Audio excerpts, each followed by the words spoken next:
Rebirth of mysterious so episode 2। Meera अपने room में bed पर बैठी हुई थी और बार बार दीवार की घड़ी में समय देख रही थी। रात के 11 बजने वाले थे लेकिन अभी तक राज नहीं आया था। मीरा 2-3 बार तो राज के रूम में उसे देखने भी गई थी लेकिन राज अभी तक घर नहीं लौटा था। तभी घर के बाहर से बाइक रोकने की आवाज आती है। बाइक की आवाज सुन मीरा जल्दी से बालकनी की ओर जाती है तो देखती है कि राज बाइक से उतरकर घर के अंदर आ रहा था। ये देख मीरा गौर से राज को देखने लगती है। मीरा को ऐसा लग रहा था कि उसने राज को बहुत टाइम बाद देखा हो, बल्कि दोनों कल पूरी रात साथ थे। फिर भी राज को देख मीरा के दिल की धड़कन तेज हो जाती है। मीरा जल्दी से पलटकर अपने दिल पर हाथ रखकर बोली, क्या हो रहा मुझे?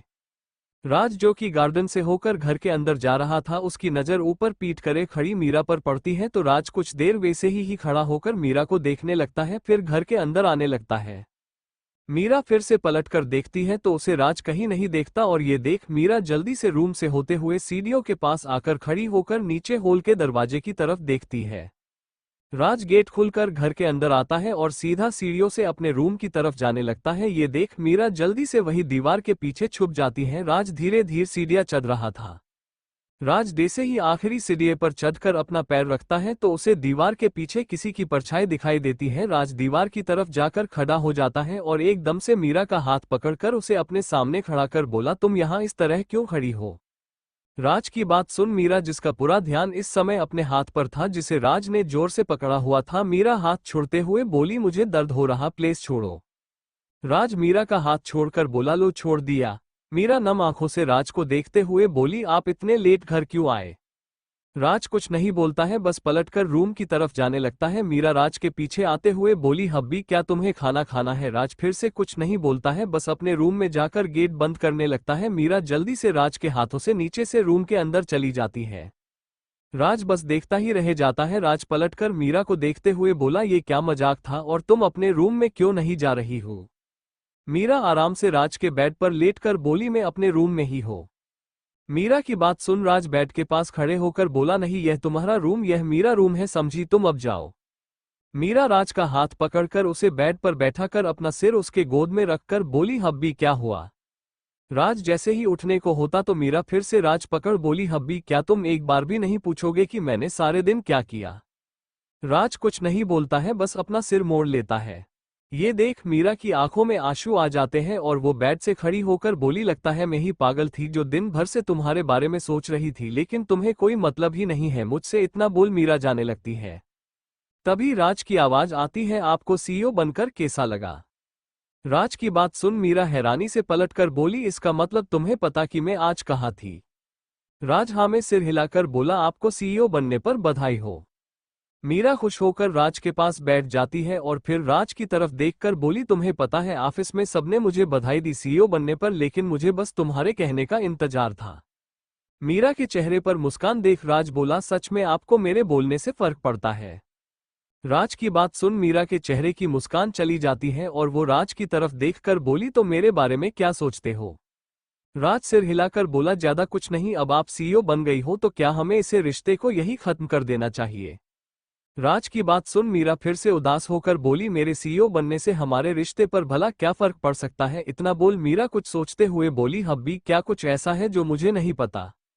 राज सिर हिलाकर बोला, ऐसा बहुत कुछ है, जो कुछ ऐसा है जिससे हमें ये रिश्ता खत्म करना ही पड़ेगा, नहीं तो तुम्हारे लिए सही नहीं होगा। राज की बात सुन मीरा को दिल की धड़कन तेज हो जाती है और वो हकलाते हुए बोली, और क्या वो? मीरा की बात सुन राज बोला, क्या इतना कभी नहीं कि मैं अलग होना चाहता हूँ? मीरा नामे सिर हिलाकर बोली, नहीं, मेरा ये जानने जरूरी है कि आखिर क्या वजह है कि तुम अलग होना चाहते हो।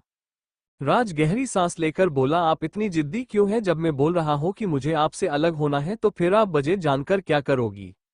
राज की बात सुन मीरा नामे सिर हिलाकर बोली, तुम अकेले होते कौन हो और जब तक मुझे कोई ऐसी वजह नहीं बता देते हो जिसे जानकर मुझे लगे कि अब कौन वजह नहीं इसे रिश्ता को निभाने की। इतना बोल मीरा रूम से बाहर चली जाती है और राज जाते हुए मीरा को देखकर बोला, वो तुम जल्दी ही पता चल जाएगा, क्योंकि कोई लड़की यह नहीं चाहेगी कि उसका पति कर्मचारी और वो उस कंपनी की सीईओ हो, तो भला लोग उसके बारे में क्या सोचेंगे? इतना बोल राज बेड से खड़ा होकर बाथरूम में चला जाता है। इधर मीरा अपने रूम में पूछकर दरवाजा बंद कर देती है और अपनी पीठ लगाकर नीचे बैठकर रोने लगती है। उसे समझ नहीं आ रहा था कि आखिर राज क्यों बार बार अलग होने की बात करता है। क्या उसने इतनी बड़ी गलती की है जिसे सुधरा नहीं जा सकता है, और क्या वजह है जिससे राज को लगता है कि वो कभी साथ नहीं रह सकते हैं। यही सोच मीरा एकदम से खड़ी होकर अपने आंखों से आंसू पोंछ कर बोली, अब तो पता लगा कर ही रहोगी और उस बजे को ही खत्म कर दोगी जिससे ना रहेगी वास ना बजेगी बांसुरी। इतना बोल मीरा जाकर बेड पर लेट जाती है और राज को याद कर बोली, सूरी हब्बी, लेकिन अब तुम मुझसे कभी पीछा नहीं छोड़ा सकते हो क्योंकि मैं भी मीरा राज ठाकुर हूँ। अगली सुबह हर दिन की तरह आज भी राज लेट कंपनी के गेट पर पूछा तो मोटा सिक्योरिटी गार्ड राज को देखते हुए बोला, एक बात तो बता भाई, तुझे रोज रोज ऐसा क्या काम है कि तो कंपनी में लेट आता है और तेरे वजह से मुझे अपने सर को जवाब देना पड़ता है। सिक्योरिटी गार्ड की बात सुन उदास सा चेहरा बनाकर राज बोला, सर बहुत दुख भरी मेरी कहानी है जिसे सुन आपके आंखों में भी आंसू आ जाएंगे। राज की बात सुन मोटा सिक्योरिटी गार्ड सोचते हुए बोला, ऐसा भी क्या दुख है तेरी लाइफ में जिससे सुन मेरे भी आंखों में आंसू आ सकते हैं। राज गार्ड की बात सुनकर बोला, आपको पता है कि सर जब आपकी बीवी आपसे घर का सारा काम करवाए आपको कैसे लगेगा। राज की बात सुन मोटा सिक्योरिटी गार्ड एकदम से राज को रोकते हुए बोला, भाई मैं समझ गया तेरा दुख बहुत बड़ा है और मुझसे गलती होगी जो मैंने तुझसे लेट आने की वजह पूछी। इतना बोल गार्ड पूरा गेट खुलकर बोला, ठीक है अब तो जा नहीं तो मीटिंग के लिए लेट हो जाएगा। गार्ड को अपनी बात को इतनी जल्दी मानता देख राज सिर हिलाकर कंपनी के अंदर चला जाता है। दूसरी तरफ मीटिंग हॉल में सारे अधिकारी और कर्मचारी आ चुके थे। थोड़ी देर बाद मीरा भी हॉल के अंदर आती है और उसके पीछे रोहित, समीर और पूजा भी अंदर आते हैं। मीरा सीधा सीढ़ियां चढ़कर मंच पर खड़ी हो जाती है और बाकी सभी नीचे ही खड़े रहते हैं। मीरा सिर उठाकर देखती है तो सबसे आगे बड़े अधिकारी खड़े थे, उनके पीछे सारा स्टाफ के लोग थे जिन्हें मीरा के सीईओ बनने से ज्यादा प्रॉब्लम थी और उनके पीछे लाइन पर काम करने वाले कर्मचारी खड़े हुए थे। मीरा सभी को देखकर माइक अपने हाथों में लेकर बोलती, जैसा कि आप सभी को पता चल गया होगा कि मैं इसे कंपनी की अब नई सीईओ हूं और आप सभी को डर है कि। तभी हॉल का दरवाजा खुलता है, सभी लोग उस तरफ देखने लगते हैं। मीरा भी अपनी बात को बीच में रोककर हॉल के दरवाजे की ओर देखने लगती है। तभी राज गेट खुलकर अंदर आता है जिसे देख सभी लोग बातें करने लगते हैं, ये कौन है और लेट क्यों आया है। राज सभी को सूरी बोलकर साइड से होकर पीछे जाने लगता है। तभी एक आवाज सुन राज वही रोक जाता है। लाइन सुपरवाइजर अंकित तिवारी इस समय आगे ही स्टाफ के लोग के साथ खड़ा हुआ था और वो तब से राज को ही घूरे जा रहा था। यही तो मौका था उसके लिए राज की बेइज्जती कर उसे इस कंपनी से निकालकर खुद सीईओ मैडम की नज़र में एक अच्छा और जिम्मेदार आदमी बनकर देखना, ताकि मैडम खुश होकर उसका प्रमोशन कर दे। और यही सोच वो जल्दी से राज को रोकते हुए बोला, कहाँ जा रहा है तू। अंकित तिवारी की बात सुन सभी उसके तरफ देखने लगते हैं। मीरा जिसकी नज़र कब से राज पर थी और वो जानना चाहती थी कि आखिर राज कौन से डिपार्टमेंट में काम करता है, और वो राज को जाते हुए देख रही थी। लेकिन अंकित तिवारी की आवाज़ सुन वो भी स्टाफ के और खड़े लोग को देखती है और उसे लगता है कि राज किसी स्टाफ में किसी सीनियर के साथ काम करता होगा, इसलिए वो ज़्यादा ध्यान नहीं देती है। अपना सिर मोड़कर फिर से बोलने को होती है, तभी अंकित तिवारी राज का हाथ पकड़कर उसे हॉल गेट की तरफ ले जाने लगता है। किसी को कुछ समझ नहीं आ रहा था कि आखिर हो क्या रहा है। अंकित तिवारी राज को सबके सामने खड़ा कर फिर एक बार सभी की ओर और फिर सीईओ मैडम को देखकर बोला, सूरी मैडम, मुझे इस सब के लिए आपको परेशान कर रहा हूं, लेकिन मैं जिम्मेदार सुपरवाइजर हूं। मीरा अंकित तिवारी की बात सुनकर बोली, आप कौन है और अपने इन्हें इस तरह क्यों पकड़ा हुआ है और आप कहना क्या चाहते हो। अंकित तिवारी सिर हिलाकर फिर राज को देखते हुए बोला, मैडम यह आदमी एक छोटा सा कर्मचारी है और मैं इसका सुपरवाइजर हूं।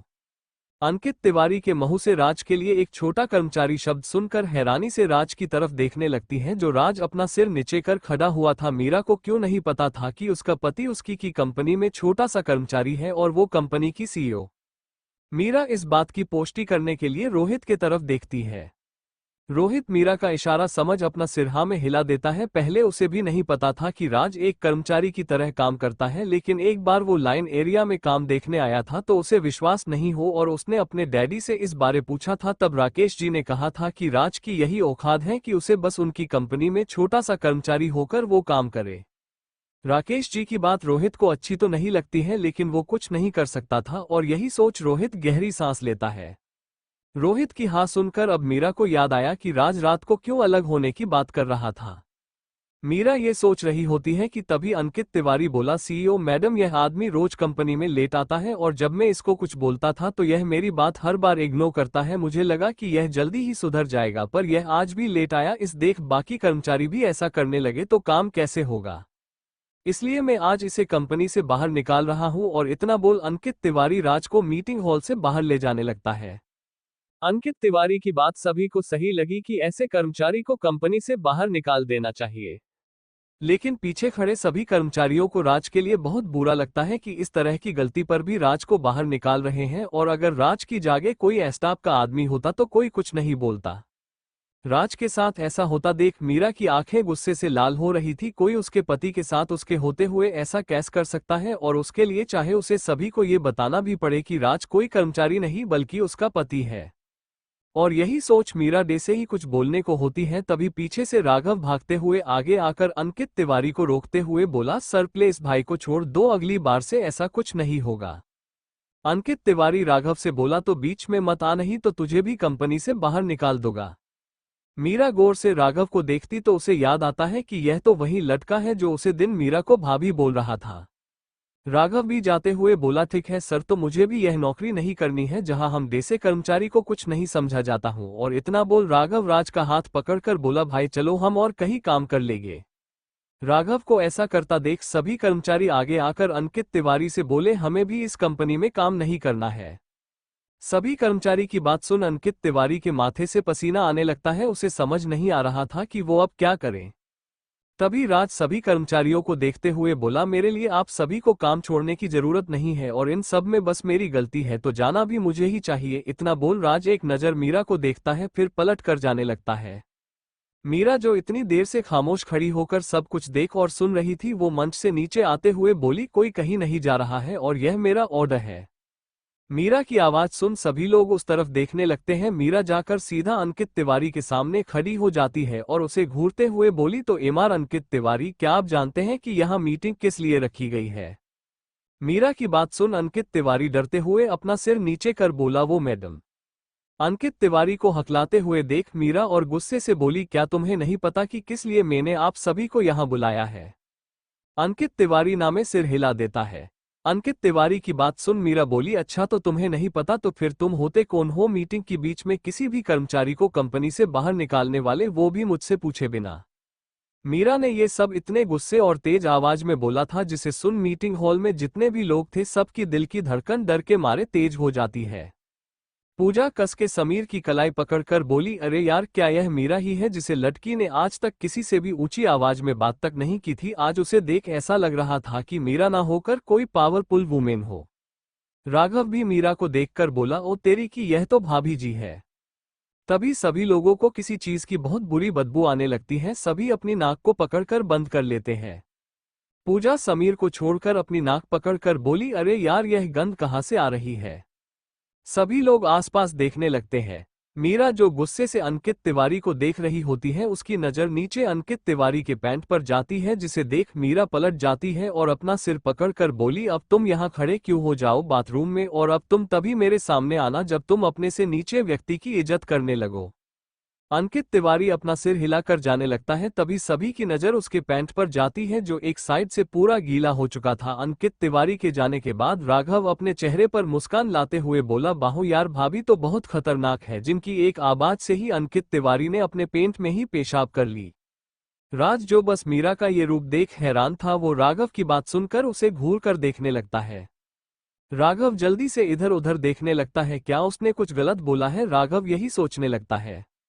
मीरा राघव के जाने के बाद सभी कर्मचारियों और राज को देखते हुए बोली, सॉरी, लेकिन मुझे नहीं पता था कि कंपनी में इस तरह के लोग भी हैं जो अपने नीचे काम करने वालों को कुछ भी नहीं समझते हैं। और यह मीरा ने अपने दोनों हाथ जोड़कर बोला था, जिसे देख सभी कर्मचारियों के सिर शर्मिंदगी से नीचे हो जाते हैं। पता नहीं वो लोग कल अपनी सीईओ मैडम के बारे में क्या कुछ नहीं बोल रहे थे, इसलिए सभी मीरा को देखते हुए बोले, नहीं मैडम, आपको माफी मांगने की जरूरत नहीं, बल्कि माफी तो हमें आपसे मांगनी चाहिए कि आपके बारे में जाने बिना ही हम लोग आपको ना जाने क्या क्या बोल रहे थे। उन लोगों की बात सुन मीरा सिर हिलाकर बोली, कोई बात नहीं, इन सब में आप लोगों की गलती नहीं है। इतना बोल मीरा राज को देखने लगती है, फिर राज के पास आकर बोली, मिस्टर, क्या तुम मुझे मीटिंग के बाद मेरे केबिन में मिलोगे? मीरा की बात सुन राज कुछ नहीं बोल पाता है और बस अपना सिर हाँ में हिला देता है, और भला वो बोल भी क्या सकता था, क्योंकि मीरा इस समय उसकी पत्नी नहीं बल्कि बॉस है। मीरा राज की हालत देख मन ही मन खुश होकर बोली, अब मजा आएगा ना। मीरा के चेहरे की अनदेखी मुस्कान को देखकर राज को डर लगने लगता है, काश वो कंपनी से निकाल दिया जाता, कम से कम वो मीरा से दूर रहता, और यही सोचकर उसका चेहरा छोटा सा हो जाता है। तभी राघव, जो कब से मीरा और राज के इशारों में हो रही बातों को समझने को कोशिश कर रहा था, वो आगे आकर मीरा से बोला, मेरे दोस्त की नौकरी बचाने के लिए थैंक्स भाभी। राघव ने भाभी शब्द इतनी धीरे से बोला था कि उसे बस मीरा अकेले ही सुन सके, लेकिन राज, जो दोनों से थोड़ी दूर खड़ा हुआ था, वो राघव के मुंह से मीरा के लिए भाभी शब्द सुनकर उसे गुस्से से घूरने लगता है। लेकिन राघव राज के तरफ देखता भी नहीं है। मीरा राघव को देखते हुए बोली, कोई बात नहीं, लेकिन तुम अपने दोस्त से बोलो कि कंपनी जल्दी आया करे, और इतना बोल मीरा वापस मंच की ओर जाने लगती है। राघव सिर हिला देता है और फिर पलट राज से बोला, चल भाई हम अपने जगह पर खड़े होते हैं। राज अभी भी राघव को घूरे जा रहा था, लेकिन राघव राज को इग्नोर कर सभी कर्मचारियों के साथ पीछे जाकर खड़ा हो जाता है। ये देख राज भी राघव के पास ही खड़ा हो जाता है। इधर मीरा सभी को देखते हुए बोली, सॉरी इन सब के लिए, अब मीटिंग आगे बढ़ते हैं। इतना बोल मीरा मंच पर ही चलते हुए बोली, मैं जानती हूँ कि आप लोग मेरे ऊपर विश्वास नहीं है कि मैं इस कंपनी को सही तरह से चला सकती हूँ। इतना बोल मीरा सभी की ओर देखती है तो कर्मचारियों को छोड़ सभी अपना सिर हाँ में हिला देते हैं। मीरा सभी की हाँ सुनकर बोली, तो ठीक है, मैं आपसे केवल 2 माह का समय मांगती हूँ, और अगर मैं इन 2 माह में भी कंपनी की हालत पहले से सही नहीं कर पाई तो मैं खुद सीईओ के पद से इस्तीफा दे दूंगी। मीरा की बात सुन सभी लोग एक दूसरे से बातें करने लगते हैं। किसी को भी ऐसा नहीं लगा था कि मीरा ऐसा कुछ बोलेगी। रोहित जैसे ही कुछ बोलने को होता है तो मीरा अपना हाथ दिखाकर उसे शांत रहने का इशारा करती है। मीरा आगे बोलती है, लेकिन शब्द को इतनी जोर देकर बोला था कि सभी समझ गए कि जरूर सीईओ मैडम उनके ऊपर बहुत बड़ा बम फोड़ने वाली है। राज, जो पीछे खड़े होकर मीरा ने जो बोला था उसके बारे में सोच रहा था, पर मीरा के मुंह से लेकिन शब्द सुनकर गहरी सांस लेकर बोला, अब जरूर ही सभी के ऊपर बिजली गिरने वाली है। तभी मीरा की नजर भी राज के ऊपर जाती है और उसके चेहरे पर टेढ़ी मुस्कान आ जाती है। ये देख राज जल्दी से अपना सिर नीचे कर लेता है। मीरा फिर सभी को देख आगे बोली, लेकिन अगर इन 2 महीनों के बीच मुझे किसी भी स्टाफ या अन्य कर्मचारी के काम में थोड़ी भी लापरवाही देखती है तो मैं उसे उसी समय कंपनी से बाहर निकाल दूंगी, और अगर किसी को मेरी बात पसंद नहीं आए हो तो अभी जा सकता है, क्योंकि मुझे मेरी कंपनी में सिर्फ काम के प्रति ईमानदार स्टाफ ही चाहिए। इतना बोल मीरा सभी के चेहरे के भाव पढ़ने लगती है।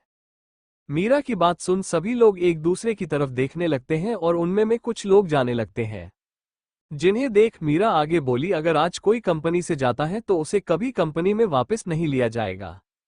ये सुन जो लोग जा रहे थे वो पीछे मोड़ कर देखते हैं तो अब कोई उनके पीछे नहीं जा रहा था। ये देख वे 2-4 लोग भी वापस अपनी जगह खड़े हो जाते हैं। मीरा कुछ देर इंतजार करती है, जब कोई नहीं जाता है तो वो सिर हिलाकर बोली, ठीक, आप सभी का फैसला मुझे पता चल गया है, तो यह मीटिंग यही खत्म करते हैं और सभी लोग अपने अपने काम पर वापस लौट सकते हैं। मीरा की बात सुन सभी लोग जाने लगते हैं। सभी के जाने के बाद अब मीटिंग हॉल में मीरा, रोहित, समीर, पूजा और राज ही बचे हुए थे। रोहित मीरा के मंच से नीचे आते हुए बोला, मीरा तुम्हें नहीं लगता है कि 2 माह का समय बहुत कम है कंपनी की हालत सही करने के लिए?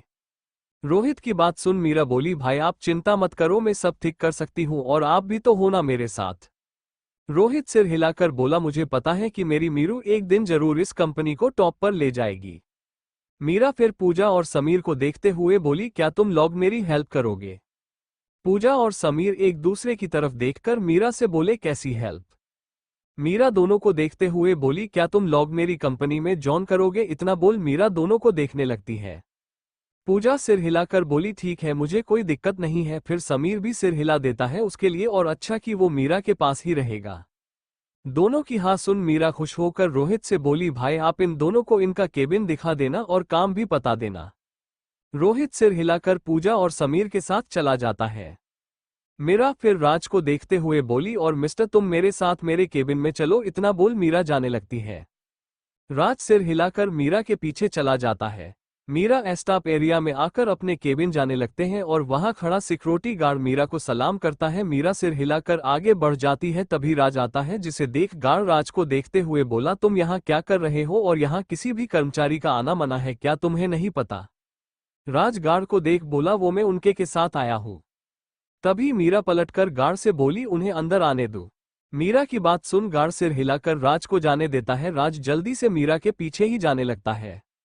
गार्ड राज को देखते हुए बोला, वहां क्या दिन देखने पड़ रहे हैं? एक तरफ कंपनी की सीईओ मैडम और दूसरे तरफ एक छोटा कर्मचारी, और दोनों साथ में। लगता है अब जरूर कंपनी में कुछ अच्छा देखने को मिले।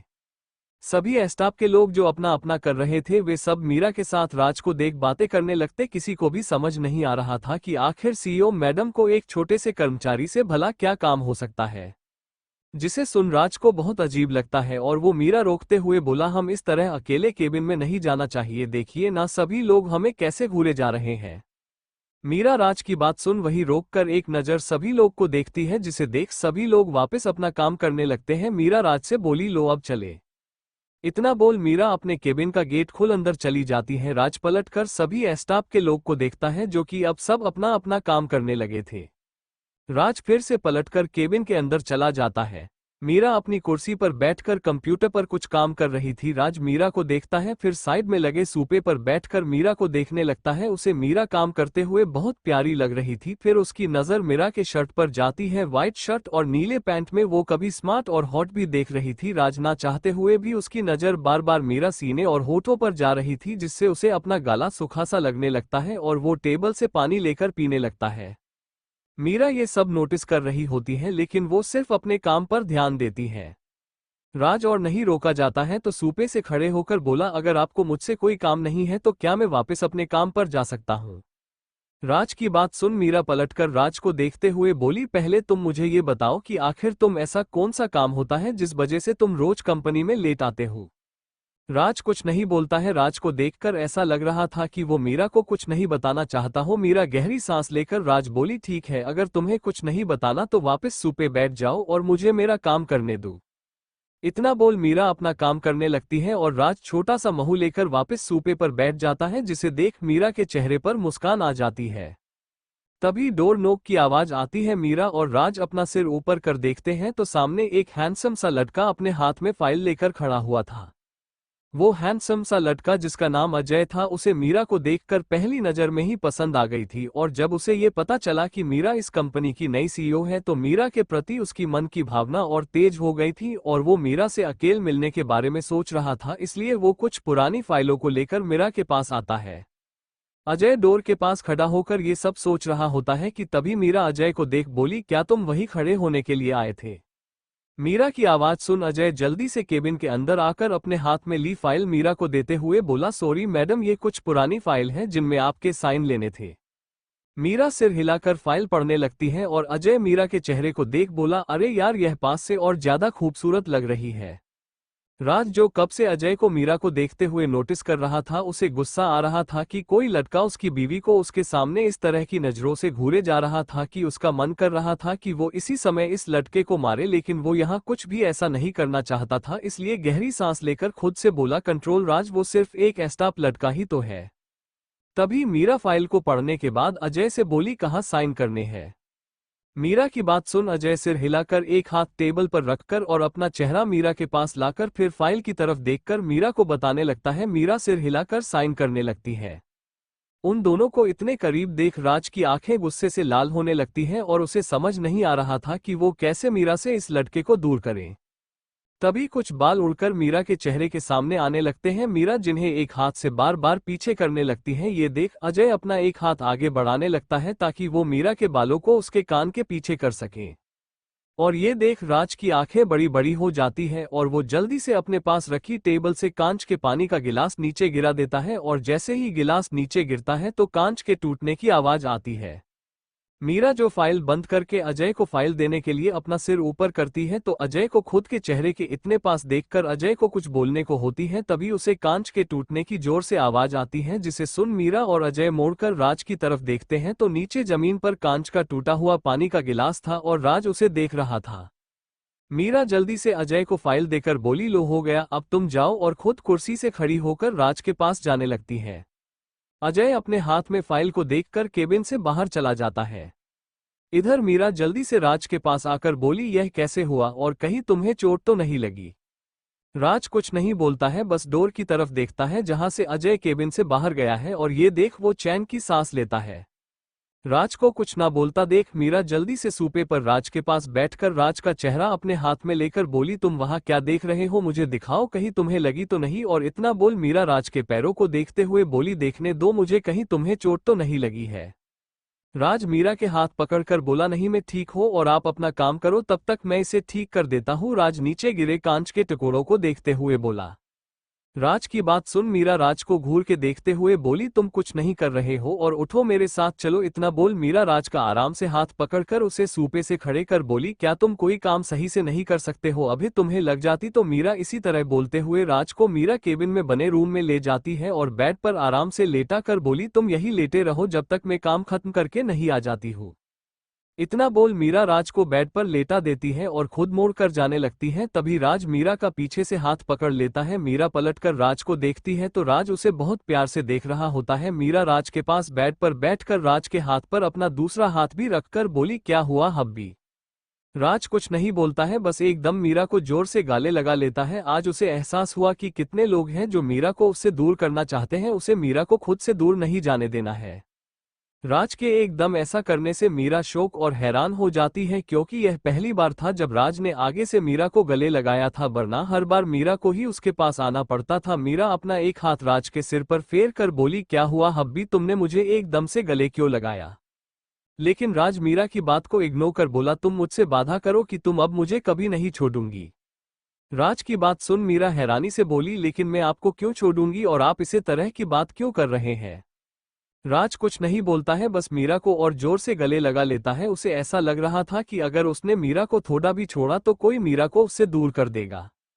मीरा राज के ऐसा करने से खुद को राज से दूर करने की कोशिश कर बोली, आप क्या कर रहे हो, मुझे दर्द हो रहा है, प्लीज छोड़ो मुझे। इतना बोल मीरा राज से दूर होकर लंबी लंबी सांस लेकर बोली, अगर आप मुझे थोड़ी देर नहीं छोड़ते तो पक्का ही मैं मर गई होती।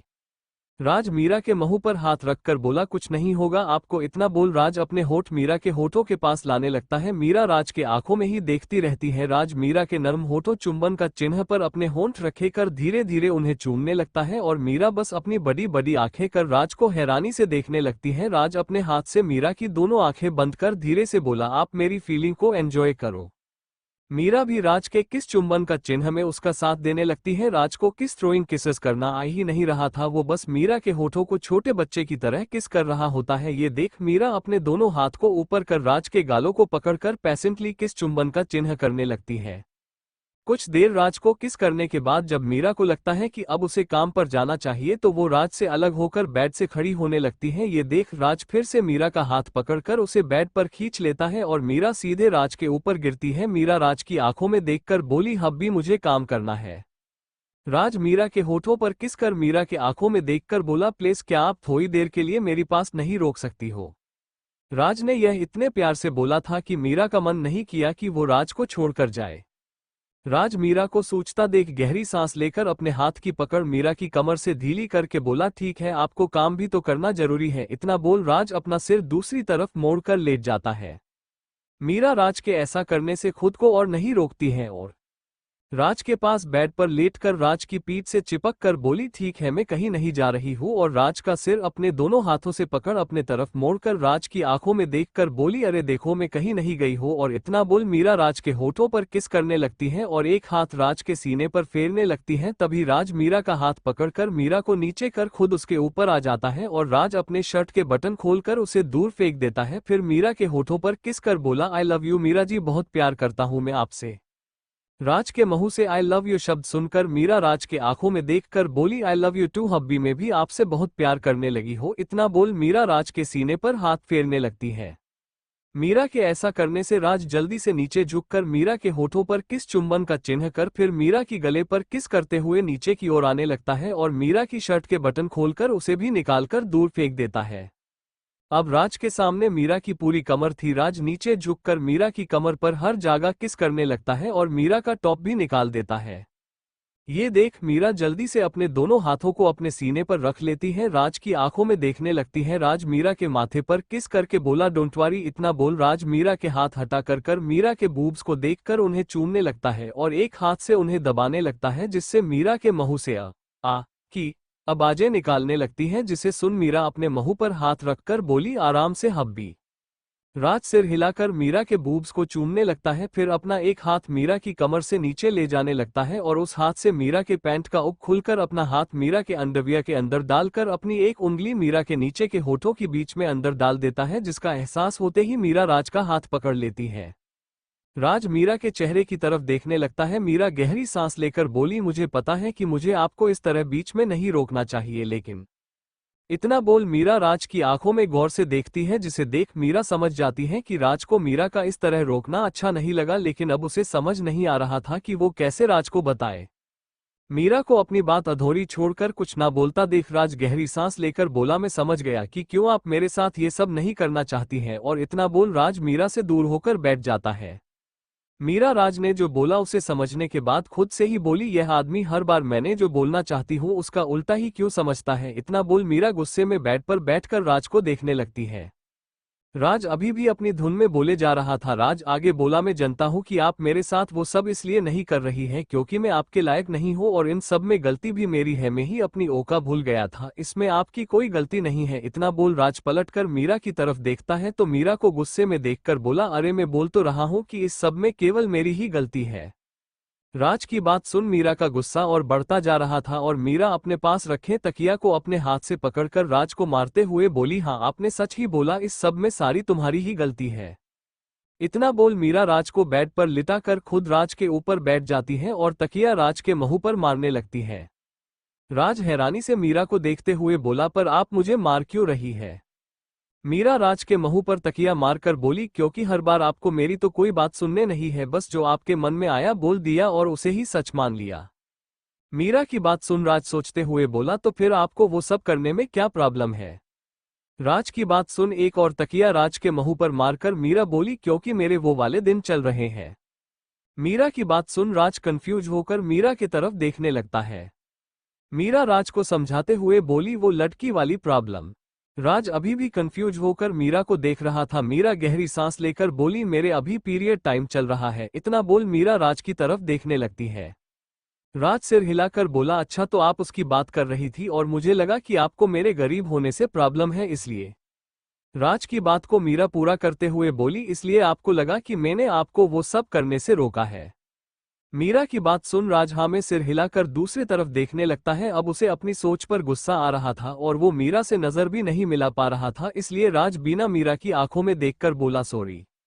राज के मुंह से सॉरी शब्द सुन मीरा गहरी सांस लेकर राज का चेहरा पकड़कर उसकी आंखों में देखकर बोली, अब भी मुझे आपकी सॉरी नहीं चाहिए, बल्कि आप मुझसे वादा करो आगे से आप मेरे बोले बिना अपने मन से कुछ भी ऐसा वैसा नहीं सोचोगे। मीरा की बात सुनकर राज मीरा की आंखों में देखकर अपना सिर हाँ में हिला देता है। ये देख मीरा राज के होठों पर अपने नर्म होठों रखकर पेशेंटली किस करने लगती है। मीरा राज को किस करते ही अपना एक हाथ से राज के पैंट का ओक खोल देती है और पैंट को नीचे करके मीरा अपने दूसरे हाथ से राज के अंडरवियर को भी उतार देती है। राज मीरा को रोकने के लिए जैसे ही कुछ बोलने को होता है तो मीरा राज को आंखें दिखाकर शांत रहने का इशारा करती है और अपने हाथ से राज का प्राइवेट पार्ट को पकड़कर उसे चूम लेती है, जिससे राज हैरानी से मीरा को देखने लगता है। ये देख मीरा के चेहरे पर मुस्कान आ जाती है और वो अपने मुंह को खोलकर राज के प्राइवेट पार्ट को मुंह में लेकर अंदर बाहर करने लगती है, जिसे राज अपनी आंखें बंद कर अपने दोनों हाथ से मीरा का सिर पीछे से पकड़कर उसे नीचे ऊपर करते हुए लंबी लंबी सांस लेने लगता है। मीरा भी बिना रोके ही राज को चरम सुख का आनंद देने लगती है और कुछ देर बाद राज के मुंह से सेक्सी आवाजें आने लगती हैं, जिन्हें सुन मीरा और तेजी के साथ राज का प्राइवेट पार्ट को अपने मुंह और होठों से चूसने लगती है और 1 घंटे बाद राज का सारा वीर्य निकलकर मीरा के पूरे मुंह और चेहरे पर गिरता है। ये देख मीरा अपना चेहरा पास रखे कपड़े से साफ कर राज के पास ही लेट जाती है, फिर अपना सिर राज की तरफ मोड़कर देखती है, जिसके चेहरे पर थकान और संतुष्टि के भाव नजर आ रहे थे। ये देख मीरा राज के होठों पर छोटा सा किस करके अपना सिर राज के सीने पर रख कर बोली, हब्बी क्या मैं एक अच्छी बीबी होना जो अपने पति की इच्छा को हर हाल में पूरा कर सकती है। इतना बोल मीरा उम्मीद भरी नजरों से राज के आंखों में देखने लगती है। राज मीरा की इतनी क्यूट बात सुनकर राज मीरा को देखता है पर वो बोलता कुछ नहीं है, बस मीरा को जोर से गले लगा लेता है और अपनी आंखें बंद करके सो जाता है। उसके लिए यही बहुत है कि मीरा उसके पास है और वो उसकी खुशी के लिए कुछ भी कर सकती है।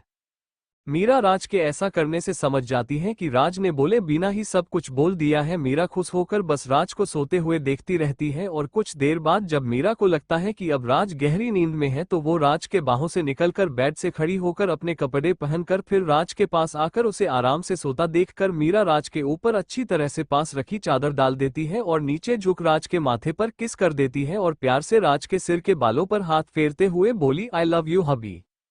फिर मीरा रूम से निकल जाती है और केबिन में आकर देखती है कि रोहित सामने सूपे पर बैठकर मीरा का ही इंतजार कर रहा था। मीरा रोहित को देख उसके पास आते हुए बोली भाई आप कब आए, इतना बोल मीरा रोहित के पास ही सूपे पर बैठ जाती है।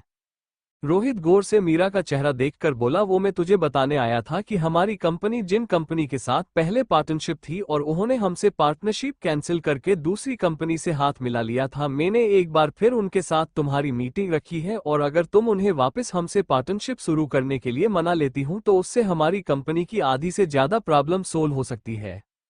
रोहित की पूरी बात सुन मीरा सिर हिलाकर बोली भाई क्या आपको पता है कि हमसे उन्होंने पार्टनरशिप क्यों कैंसिल की? रोहित सोचते हुए बोला मुझे जहां तक पता चला उसकी वजह हमने उन लोगों को सही समय पर मुनाफा ना देना या ये भी हो सकता है कि दूसरी कंपनी ने उन्हों हमसे ज्यादा अच्छा ऑफर दिया होगा। रोहित की बात सुन मीरा सिर हिलाकर बोली ठीक है भाई अब तो उनसे मीटिंग करने के बाद ही सच का पता चल सकता है। मीरा की बात सुन रोहित सूपे से खड़े होकर बोला ठीक है तुम मीटिंग के लिए रेडी रहना, मीटिंग 1 घंटे बाद ऑनलाइन तुम्हारे कंप्यूटर पर ही रखी है। मीरा सिर हिलाकर टाइम देखती है तो अभी दिन का दोपहर के 1 बजे हुआ था, यानी 2 बजे उसकी मीटिंग है। रोहित मीरा को गुड लक बोल जाने लगता है तभी उसे कुछ याद आता है और वो पलट कर बोला मीरू। रोहित की आवाज सुन मीरा अपना सिर ऊपर कर बोली हाँ भाई। रोहित थोड़ी देर सोचकर बोला मीरू तो सच में उस आदमी के साथ अपने लाइफ में आगे बढ़ना चाहती है। रोहित बहुत देर से इस बारे में मीरा से बात करना चाहता था लेकिन उसे डर था कि शायद मीरा को उसकी बात सही नहीं लगे। यही सोच रोहित आगे बोला और अगर तो मुझे नहीं बताना चाहती तो भी ठीक है। रोहित की पूरी बात सुन मीरा रोहित के पास आकर उसका हाथ पकड़कर बोली भाई आपको मुझसे कुछ भी पूछने के लिए इतना ज्यादा सोचने की जरूरत नहीं है आपको, और रही राज की बात तो मैं जरूर उनके साथ अपनी पूरी लाइफ स्पेंड करना चाहूंगी क्योंकि अब उनके बिना मैं नहीं जी सकती हूँ। मीरा की बात सुन रोहित खुश होकर उसके सिर पर हाथ फेरकर बोला और तेरा ये भाई तेरे हर एक फैसले में तेरे साथ है। रोहित की बात सुन मीरा के चेहरे पर मुस्कान आ जाती है और मीरा रोहित को गले लगाकर बोली थैंक्स भाई मेरा साथ देने के लिए। रोहित मीरा से अलग होकर बोला ठीक है लेकिन तो अपने उस पति के वजह से इस भाई को मत भूल जाना। मीरा रोहित के सीने पर अपने हाथ से मारते हुए बोली क्या भाई कोई भला अपने भाई को भी भूलता है क्या? रोहित जाते हुए बोला ठीक है मुझे पता है कि तू झूठ बोल रही है। इतना बोल रोहित जल्दी से मीरा के केबिन से बाहर निकल जाता है। मीरा बस रोहित को जाते हुए देखकर बोली ऐसा नहीं है भाई। इतना बोल मीरा के चेहरे पर मुस्कान आ जाती है और वो मीटिंग की तैयारी करने लगती है। रोहित मीरा के केबिन से निकलकर अपने कैबिन की ओर जाने लगता है तभी उसकी नज़र पास के केबिन में पूजा पर पड़ती है जिसे देखकर लग रहा था कि वो कंप्यूटर पर काम कम और उसके साथ खेल ज्यादा रही है। ये देख रोहित पूजा का केबिन नोक करता है लेकिन पूजा उसकी तरफ देखती भी नहीं है और वो खुद की धुन में कंप्यूटर पर लगी हुई थी। ये देख रोहित हैरानी से केबिन के अंदर आकर पूजा को देखता है जो अपने कंप्यूटर पर गेम खेल रही थी।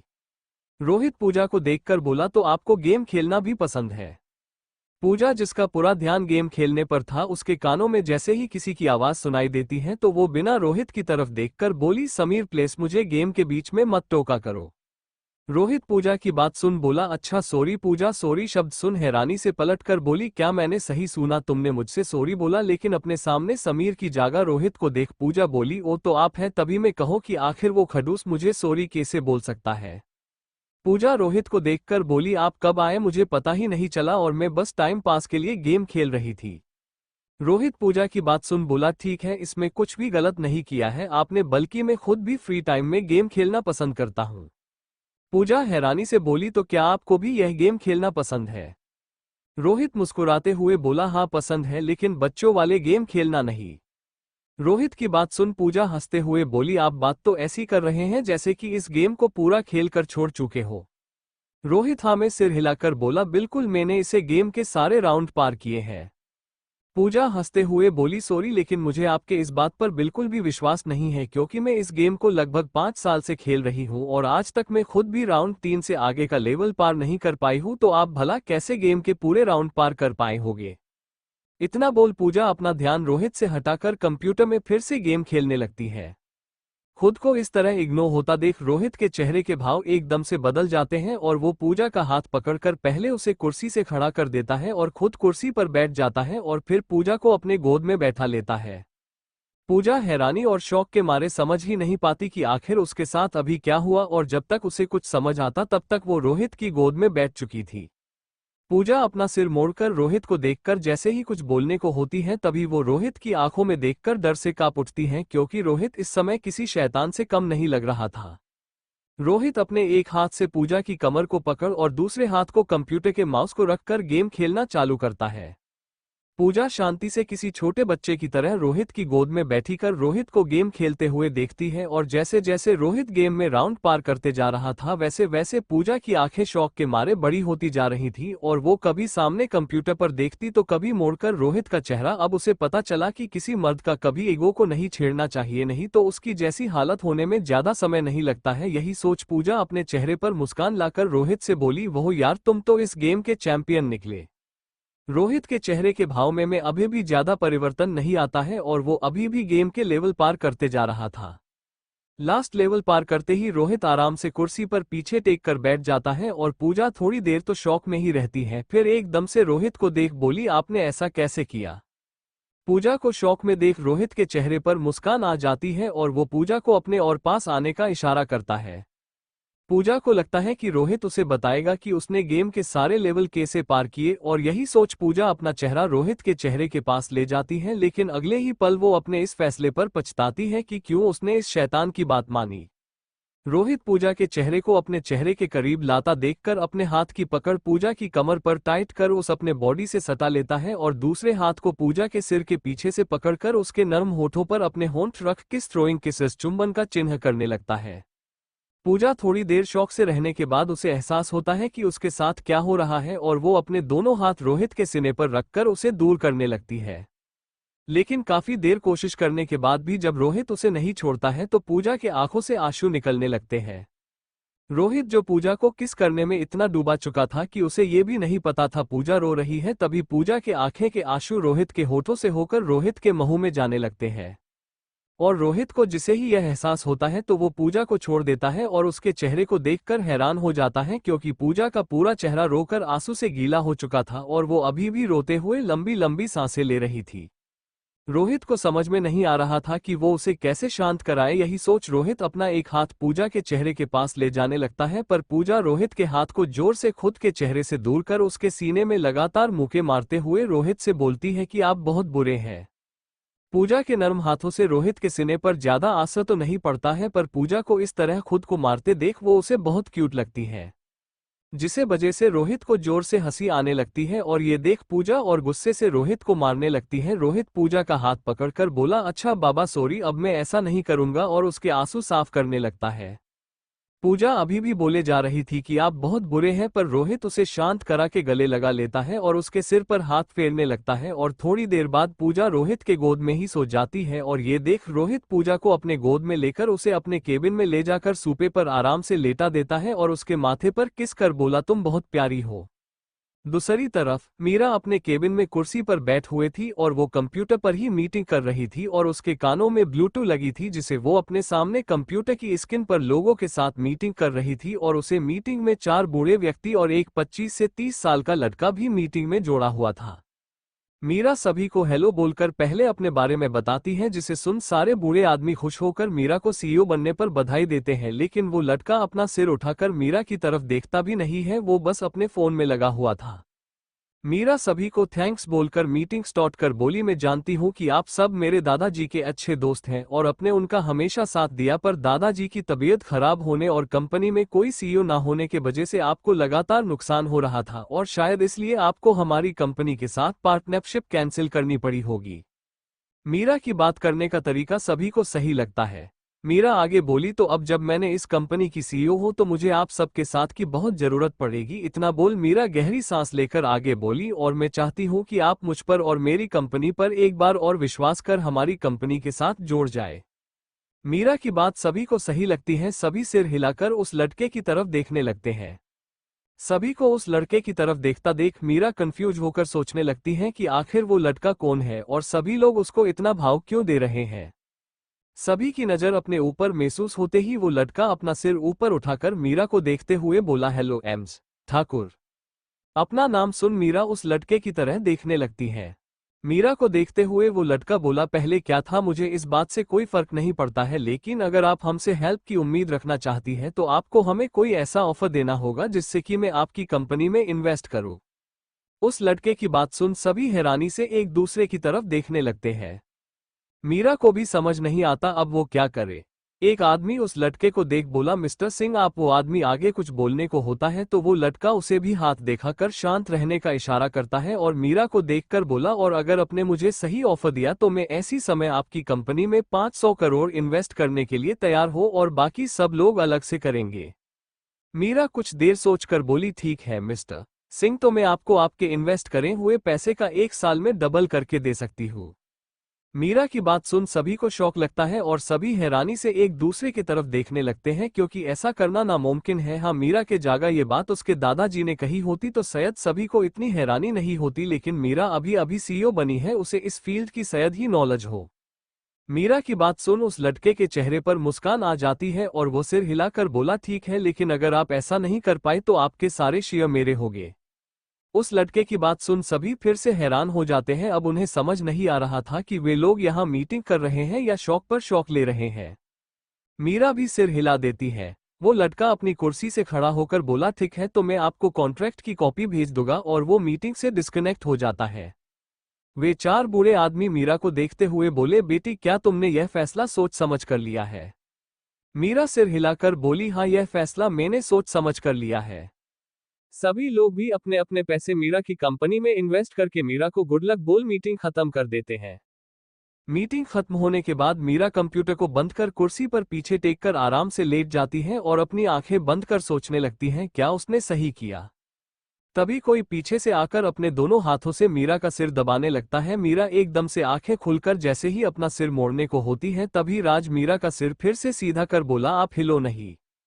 मीरा राज की आवाज सुनकर मीरा के चेहरे पर मुस्कान आ जाती है और मीरा अपनी आंखें बंद करते हुए बोली, क्या आपकी नींद पूरी होगी हब्बी?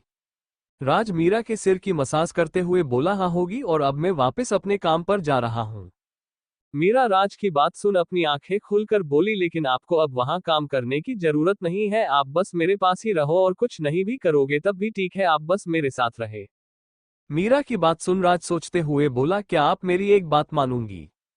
राज की बात सुन मीरा राज की तरफ कुर्सी को मोड़कर कुर्सी से खड़ी हो जाती है और फिर राज के हाथ पकड़ उसे कुर्सी पर बैठा देती है और खुद नीचे जमीन पर अपने घुटनों के बल बैठ जाती है। ये देख राज मीरा को रोकते हुए बोला, आप ये क्या कर रही है, और कुर्सी से उठने लगता है। मीरा राज का हाथ पकड़ ही उसे नीचे की ओर खींचते हुए बोली, पहले आप शांति से बैठो। राज फिर से कुछ बोलने को होता है तो मीरा राज के ओठों पर उंगली रखकर बोली, पहले आप मेरे बात तो सुन लीजिए। इतना बोल मीरा राज ओठों से अपनी हाथ की उंगली हटाकर बोली, आप बस मुझसे बोलो, मैं आपकी हर बात या इच्छा को जरूर पूरी करूंगी। राज मीरा का हाथ पकड़कर उसे खड़ा करते हुए मीरा को अपनी गोद में बैठा लेता है और फिर अपने दोनों हाथ उसकी कमर में डालकर पकड़ते हुए बोला, अच्छा तो मेरी बीवी मुझे कुछ भी देने को तैयार है। राज की बात सुन मीरा अपना सिर ऊपर कर बोली, हाँ आप बोल कर तो देखो। मीरा की बात सुन राज के चेहरे पर मुस्कान आ जाती है और वो मीरा के बूब्स को देख बोला, कुछ भी। मीरा फिर से सिर हिला देती है। तभी उसकी नजर राज की नजर का पीछा करती है और राज की नजर अपने सीने पर देख मीरा की आंखें बड़ी बड़ी हो जाती हैं और वो राज के पेट में मुक्का मारते हुए बोली, आप फिर से मुझे परेशान करने लगे, जाओ, मुझे नहीं करनी आपसे बात। इतना बोल मीरा राज की गोद से उठने को होती है तो राज वापस मीरा को अपनी गोद में बैठा लेता है और हंसते हुए बोला, अरे मैं तो बस मजाक कर रहा था। राज फिर एकदम सीरियस होकर बोला, लेकिन मुझे आपसे यह बाधा तो मानना ही पड़ेगा कि आप कभी मुझे मेरे काम करने से नहीं रोकेगी। मैं पहले जिस तरह काम करता था अब भी वैसे ही काम करना चाहता हूं, ना कि एक सीईओ के पति के रूप में। राज की बात सुन मीरा राज की आंखों में देखकर बोली, लेकिन आपको मेरी कंपनी में किसी छोटे कर्मचारी की तरह काम करने की क्या जरूरत है? मैं चाहूं तो आपको कंपनी के किसी भी पद पर बैठा सकती हूं जहां आप आराम से बैठकर काम कर सकते हैं। मीरा की बात सुन राजनामे सिर हिलाकर बोला, नहीं, आप ऐसा कुछ भी नहीं करेगी, और अगर आपने ऐसा कुछ भी किया जिससे कि मेरे आत्मविश्वास को चोट पूछेगी तो इस बार आप नहीं बल्कि मैं आपको छोड़कर जाऊंगा और कभी लौटकर आपके पास नहीं आने वाला हूँ। राज की बात सुन मीरा जल्दी से ना में सिर हिलाकर बोली, नहीं हब्बी, आप मुझे छोड़कर नहीं जाओगे, बाधा करो मुझसे से मीरा अपना एक हाथ आगे बढ़ाकर बोली। राज ना में सिर हिलाकर बोला, पहले आप बाधा करो कि कभी मेरे लिए ऐसा कुछ नहीं करोगी जिससे कोई कुछ भी गलत हमारे बारे में सोचे। मीरा सिर हिलाकर बोली, ठीक है, पर आप मुझे छोड़कर नहीं जाओगे। राज सिर हिलाकर मीरा के हाथ में अपना हाथ रखकर बोला, ठीक है। मीरा खुश होकर राज के ओठों पर अपने होंठ रखकर राज को किस करने लगती है। राज भी मीरा के किस में उसका साथ देने लगता है और दोनों एक दूसरे को किस करने में इतने खो चुके थे कि उन्हें याद भी नहीं रहा कि केबिन का गेट लुक नहीं है। और तभी रोहित, समीर और पूजा तीनों एक साथ अंदर आते हैं। लेकिन केबिन के अंदर का नजारा देख रोहित और पूजा एक दूसरे की तरफ देखते हैं। पूजा और रोहित जल्दी से पीछे पलटकर बोले, सॉरी सॉरी, हमने कुछ नहीं देखा। पूजा की आवाज सुन मीरा अपनी आंखें खुल गेट की तरफ देखती है और पूजा रोहित और समीर को देख वो जल्दी से राज से अलग होकर बोली, भाई इतना बोल। मीरा राज की गोद से उतरकर दूर खड़ी होकर अपने कपड़े सही करने लगती है। राज भी मीरा की कुर्सी से खड़ा हो जाता है, पर समीर को मीरा और राज को करीब देख अच्छा नहीं लगता है और वो राज को गुस्से से घूरने लगता है। मीरा जल्दी से रोहित और पूजा और समीर के पास आकर बोली, भाई क्या हुआ, आप सब एक साथ आए हो। रोहित खुश होकर मीरा को गले लगाकर बोला, अरे तूने काम ही ऐसा किया है कि मुझसे रोका नहीं गया और मैं इन दोनों के साथ तेरे केबिन में आ गया। रोहित की बात सुन मीरा समझ जाती है कि जरूर ही इन्वेस्ट के पैसे कंपनी के अकाउंट में आ गए होंगे। लेकिन राज, समीर और पूजा तीनों कंफ्यूज होकर मीरा की तरफ देखने लगते हैं। तभी पूजा टेढ़ा मुंह करके मीरा से बोली, अरे यार, तूने ऐसा भी क्या किया जिसे वजह से तेरे भाई ने मुझे सोने भी नहीं दिया। पूजा की बात सुन मीरा हैरानी से पूजा के पास आकर उसके चेहरे को देखकर बोली, लेकिन तुझे हुआ क्या और तेरी आंखें और होंठ सूजे क्यों लग रहे हैं। मीरा की बात सुन रोहित और पूजा एक दूसरे की तरफ देखने लगते हैं। अब पूजा को समझ नहीं आ रहा था कि मीरा को क्या बताएं कि उसके भाई के वजह से उसकी यह हालत हुई है। मीरा फिर से कुछ और बोलने को होती है तो पूजा एकदम से बात पलट कर बोली, अरे वो छोड़, पहले मुझे ये बता कि आखिर तूने किया क्या है। रोहित खुश होकर बोला, अरे मेरी मीरू ने वो काम किया जिसे करने के लिए डैडी और कंपनी के सारे लोग बहुत दिनों से कोशिश कर रहे थे। वो मीरा ने अपनी पहली मीटिंग में ही करके देखा दिया है। इसने हमारी कंपनी को पूरा 1000 करोड़ का इन्वेस्ट लाकर दिया है, जिसे हमारी कंपनी में जो भी प्रॉब्लम थी वो जल्दी ही सोल्व हो जाएगी। रोहित की बात सुन सभी के चेहरे पर मुस्कान आ जाती है। मीरा रोहित को रोकते हुए बोली, भाई यह इतनी भी बड़ी बात नहीं है। पूजा खुश होकर मीरा को गले लगा कर बोली, वाह यार, तूने तो पहले ही दिन इतना बड़ा काम कर दिया कि शायद ही कोई और कर पाता। समीर भी सिर हिलाकर बोला, हाँ मीरा, तुमने सच में बहुत बड़ा काम किया है। पूजा और समीर की बात सुन मीरा सिर हिलाकर राज की तरफ मोड़ने को होती है। तभी केबिन का डोर खुल मैनेजर अंदर आते हुए बोला, मैडम बाहर सब लोग आपका इंतजार कर रहे हैं। मीरा मैनेजर की बात सुन बोली, क्या हुआ। मैनेजर सिर हिलाकर बोला, पहले आप बाहर तो चले। रोहित मीरा को देखकर बोला, चलो बाहर जाकर ही देखते हैं। इतना बोल रोहित मीरा का हाथ पकड़कर केबिन के बाहर चला जाता है और उनके पीछे मैनेजर और पूजा भी केबिन से बाहर चले जाते हैं। अब केबिन में समीर और राज ही थे और दोनों कुछ देर एक दूसरे को घूरते रहते हैं। फिर राज केबिन से बाहर जाने के लिए समीर के पास से गुजरता है। तभी समीर राज की तरफ मोड़कर बोला, तुम मीरा की लाइफ से चले क्यों नहीं जाते हो। समीर की बात सुन राज वही रोक जाता है और पलटकर समीर को देखकर बोला, क्या तुमने मुझसे कुछ कहा। समीर राज के पास आकर उसकी आंखों में देखकर बोला, क्या तुम नहीं पता कि उसकी लाइफ में तुम जैसे आदमी की कोई जरूरत नहीं, जो उसके साथ खड़ा भी नहीं हो सकता है और जिसके बारे में वो किसी को बता भी नहीं सकती है कि तुम उसके पति हो। समीर की बात सुन राज के चेहरे के भाव बदल जाते हैं और वो समीर की आंखों में देखकर बोला, और तुम कौन होते हो मुझे ये बताने वाले कि मैं उसके लायक हूं या नहीं। राज की बात सुन समीर शॉक हो जाता है। उसे नहीं पता था कि राज उसे ऐसा भी बोल सकता है और वो सोचते हुए बोला, देख, मैं बस मीरा के अच्छे के लिए बता रहा था कि वो तुम्हारे साथ खुश नहीं रह सकती है। राज समीर को हाथ दिखाते हुए बोला, मैं उसके लायक हो या नहीं यह मुझे तुमसे जानने की जरूरत नहीं, इसलिए आज से अपने काम से मतलब रखा करो। इतना बोल राज गुस्से से केबिन से बाहर निकल जाता है। समीर राज को जाते हुए देखकर बोला, लगता है यह इतनी आसानी से मीरा को नहीं छोड़ेगा, मुझे ही कुछ करना होगा। राज केबिन से बाहर आता है तो देखता है कि पूरे एस्टाफ एरिया में लोगों की भीड़ थी। राज भीड़ से होते हुए अंदर जाने लगता है और उसे मीरा दिखाई देती है, जो कंपनी के बड़े अधिकारियों से हाथ मिलाकर बात कर रही थी और उसके आसपास लोगों की बहुत भीड़ थी और सबके चेहरे पर खुशी नजर आ रही थी। सब लोग मीरा के सीईओ बने से अब खुश नजर आ रहे थे और सभी एक दूसरे से बातें करते हुए मीरा की तारीफ कर रहे होते हैं। ये देख राज को मीरा के लिए अच्छा लगता है और यही सोच अपने काम पर जाने को मोड़ता है। तभी राज के पास खड़े स्टाफ के आदमी राज को देख बोले, अरे तुम यहाँ क्या कर रहे हो, और तुम लाइन एरिया में काम करते हो ना, तो फिर तुम्हें यहाँ किसने आने दिया, जाओ यहाँ से। राज जिसे ही कुछ बोलने को होता है तभी दूसरा आदमी राज को अपने हाथ से दूर हटाते हुए बोला, एक बार में तुझे बात समझ नहीं आती क्या। और इतना बोल वे लोग सिक्योरिटी गार्ड को आवाज लगाकर बोलने लगते हैं। उनकी आवाज सुन दो गार्ड जल्दी से उनके पास आकर खड़े हो जाते हैं। गार्ड को देखते हुए पहला आदमी गुस्से से राज को देखते हुए बोला, तुम लोगों को काम पर इसलिए रखा गया है कि किसी को भी स्टाफ एरिया में आने देंगे। उसे आदमी की तरफ बात सुन दोनों गार्ड राज की तरफ देखते हैं, लेकिन उन्हें समझ में नहीं आता है कि यह आदमी कब अंदर आया। फिर दोनों गार्ड उन दोनों स्टाफ के आदमियों को सूरी सर बोलकर राज को बाहर चलने का इशारा करते हैं।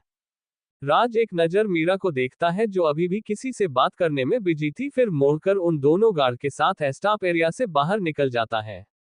और यह सब समीर मीरा के केबिन के बाहर खड़ा होकर देख रहा है और उसके चेहरे पर मुस्कान अलग नजर आ रही थी। समीर हंसते हुए बोला, लो मुझे तो कुछ करने की जरूरत ही नहीं पड़ी। इतना बोल समीर मीरा के पास चला जाता है। कुछ देर सबसे बात करने के बाद मीरा अपने आसपास देखती है तो उसे रोहित और पूजा तो दिखाई देते हैं, लेकिन समीर और राज नहीं दिखाई है। तभी उसकी नजर समीर पर जाती है जो उसके केबिन की तरफ से आ रहा था, पर मीरा को राज नहीं दिखाई देता है। तो वो अधिकारियों से सॉरी बोलकर समीर के पास जाकर उससे राज के बारे में पूछती है। समीर अपने आसपास देखते हुए बोला, अरे मेरे साथ ही तो केबिन से बाहर आया था, लेकिन पता नहीं कहाँ गया। फिर सोचने का नाटक करते हुए बोला, कहीं उसे तुम्हारे साथ यह रोकने में शर्म तो नहीं आ रही थी। समीर की बात सुन मीरा सोचने लगती है, ऐसा हो भी सकता है क्योंकि राज कभी भी खुद की वजह से मीरा से कोई कुछ भी पूछे उसके बारे में यह नहीं चाहेगा।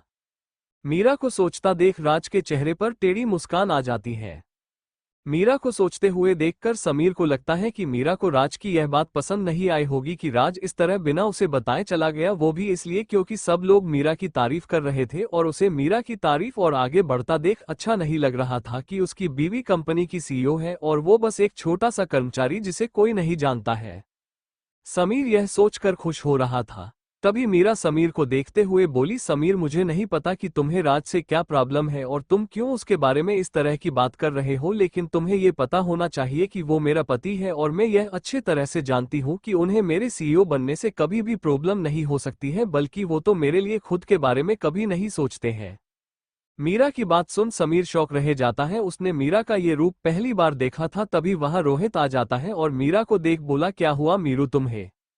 रोहित की आवाज सुन मीरा खुद को शांत करते हुए बोली, भाई मेरा सिर दर्द कर रहा है, आप यहाँ देख लेना। इतना बोल मीरा बिना रोहित और समीर की तरफ देखे ही अपने केबिन की ओर चली जाती है। रोहित सिर हिलाकर सभी को अपने अपने काम करने को बोलता है और फिर समीर को देखकर बोला, समीर और पूजा तुम भी अपने केबिन में जाओ। इतना बोलकर रोहित खुद भी मीरा के केबिन की ओर चला जाता है। सभी लोग कंफ्यूज होकर रोहित को जाते हुए देखते हैं, फिर अपने अपने काम करने लगते हैं। पूजा कंफ्यूज होकर समीर से बोली, अरे इन दोनों भाई बहन को क्या हुआ। इतना बोल पूजा भी अपने केबिन में चली जाती है और उसके पीछे समीर भी मीरा ने जो बोला उसके बारे में सोचते हुए चला जाता है। इधर मीरा के केबिन में मीरा अपने केबिन में कुर्सी पर बैठी थी और वो एक टच कंप्यूटर की स्क्रीन को घूरे जा रही थी और उसके चेहरे के भाव बदल से रहे थे। तभी रोहित केबिन में अंदर आकर बोला, मीरू तुझे क्या हुआ और अपने दोस्त से कोई भला इस तरह बात कैसे कर सकता है। लेकिन मीरा का चेहरा देख रोहित आगे की बात अपने अंदर ही रोक लेता है और अपना सिर नीचे करके खड़ा हो जाता है। मीरा कंप्यूटर पर विप एरिया की सीसीटीवी फुटेज देखते हुए बोली, तुम इस बारे में क्या कहना चाहोगे। रोहित अपना सिर ऊपर कर कंप्यूटर की ओर देखता है। कंप्यूटर स्क्रीन पर मीरा एक वीडियो प्ले करती है जिसमें दो आदमी राज को धक्का देते हुए कुछ बोल रहे हैं और एक आदमी जोर से राज को धक्का देता है जिससे राज नीचे जमीन पर गिर जाता है। फिर कुछ देर बाद दो गार्ड आकर राज को विप एरिया से बाहर ले जाते हैं। वीडियो खत्म होने के बाद मीरा रोहित को देखती है तो रोहित मीरा की ओर देखकर बोला, मीरू ये दोनों लड़के अभी नए हैं और उन्हें राज के बारे में भी तो नहीं पता था, इसलिए हम लोग उनके ऊपर कोई छोटी सी कार्रवाई करके छोड़ सकते हैं।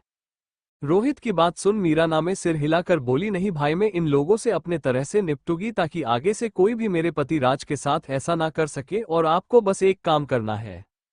मीरा की बात सुन रोहित सिर हिला देता है और अपने मन में बोला उन दो गधों की वजह से उन दोनों निर्दोष गार्ड को अपनी नौकरी से हाथ धोना पड़ेगा और वे दो आदमी के साथ मीरा क्या करेगी। रोहित इस बारे में सोचना भी नहीं चाहता था और यही सोच रोहित मीरा के केबिन से बाहर निकल जाता है और जल्दी से अपने केबिन की ओर जाने लगता है। आज फिर से उसने मीरा का वो रूप देखा था जिसे वो कभी भी नहीं देखना चाहता था। मीरा रोहित के जाने के बाद किसी को फोन से कॉल करके कुछ बोलती है और दूसरी ओर से येस बॉस बोलकर कॉल कट हो जाती है। मीरा अपने कुर्सी पर ही आंखें बंद कर पीछे टेक कर लेट जाती है। Line area. राघव बाइक का काम करते हुए खुद से बोल रहा था, यार लाइफ हो तो अपने भाई राज जैसी, साला क्या किस्मत है भाई की, खुद की बीवी इतने बड़े कंपनी की सीईओ है और अब क्या वो मेरे जैसे गरीब दोस्त के पास आएगा। अब तो राज भाई आराम से सी की हवा में केबिन बैठा हुआ होगा और एक अपनी किस्मत है साला जो इधर काम करो फिर घर पर जाकर बीवी के लिए खाना बनाना पड़ता है। तभी राघव के पास काम कर रहा एक लड़का बोला, लेकिन राघव भाई राज भाई तो वो आ रहे हैं। उस लड़के की बात सुन राघव काम करते हुए बोला, देख आकाश अभी मेरा मूड ठीक नहीं है इसलिए मजाक मत कर, क्योंकि साला सुबह से दो आदमी का काम अकेला कर रहा हूं जिसके वजह से खाना खाने का समय भी नहीं मिला। राघव कुछ और बोल पता उससे पहले उसके कानों में राज की आवाज सुनाई देती है। जैसे सुन राघव हैरानी से आकाश की तरफ देखकर बोला, अरे अब तो राज भाई की आवाज में बात करने लगा। आकाश राघव का सिर दूसरी तरफ मोड़कर बोला, क्या राघव भाई पहले देख तो लिया करो। राघव सामने देखता है तो राज खड़ा हुआ था और राज उसके तरफ देखकर बोला, तुझे क्या हुआ और तू खाना खाने क्यों नहीं गया। राज को देखकर और उसकी बात सुन राघव खड़े होकर राज के पास आकर अपना मुंह टेढ़ा करके बोला, तेरे वजह से। राज कंफ्यूज होकर बोला, मैंने क्या किया। राज की बात सुन राघव हैरानी से बोला, वाह भाई वाह, मतलब भाभी के सीईओ बनने को कुछ ही समय हुआ है और तो ये भी भूल गया कि तेरा भाई अकेला ही तेरा और खुद का काम कर रहा होगा। राघव की बात सुन राज को याद आया कि अबे मैन पावर कम होने के वजह से आदमी की बहुत कमी है, क्योंकि कंपनी के पास पैसा ही नहीं है कर्मचारियों को देने के लिए, इसलिए जितने आदमी है उन्हें ही सारा काम करना पड़ता है। और यही सोचे राज गहरी सांस लेकर बोला, ठीक मैं अभी काम देख लेता हूं तो जाकर खाना खा ले। राज की बात सुन राघव को एक बार फिर शौक लगता है और वो हैरानी से बोला, सच में अभी भी तो काम करेगा, वो भी कर्मचारियों वाले। राघव की बात सुन राज सिर हिलाकर बोला, इसमें गलत क्या है, और भले ही मेरी बीवी इस कंपनी की सीईओ हो लेकिन मैं उस वजह से अपने काम से मुंह तो नहीं मोड़ सकता हूं। राज की बात सुन राघव की आंखों में नमी आ जाती है और वो राज को गले लगाकर बोला, भाई सच में तो महान है, तेरे जैसे लोग इस धरती पर बहुत कम है।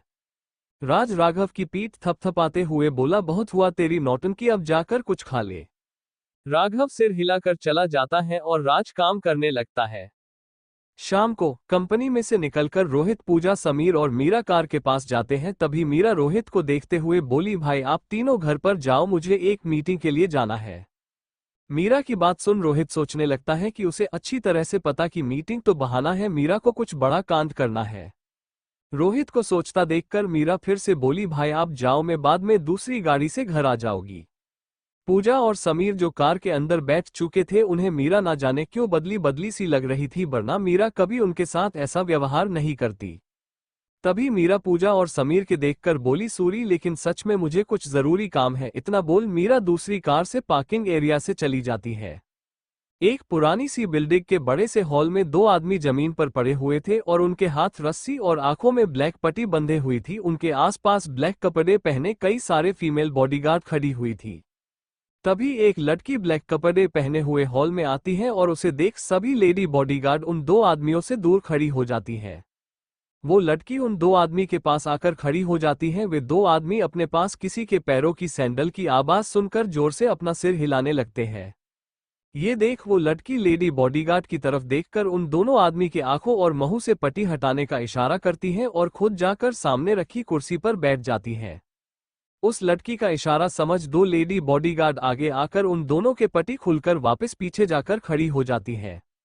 वे दोनों लड़के अपनी आंखें खुलकर सामने देखते हैं, लेकिन हॉल में ज्यादा अंधेरा होने के वजह से वे दोनों अपने सामने कुर्सी पर बैठी लड़की का चेहरा साफ नहीं देख पा रहे होते हैं, लेकिन लड़की का भाव और बैठने का तरीका और उस लड़की के पावर से जो उनके ऊपर दबाव पैदा हो रहा है उसके वजह से उन दोनों आदमी के शरीर डर से कांपने लगते हैं।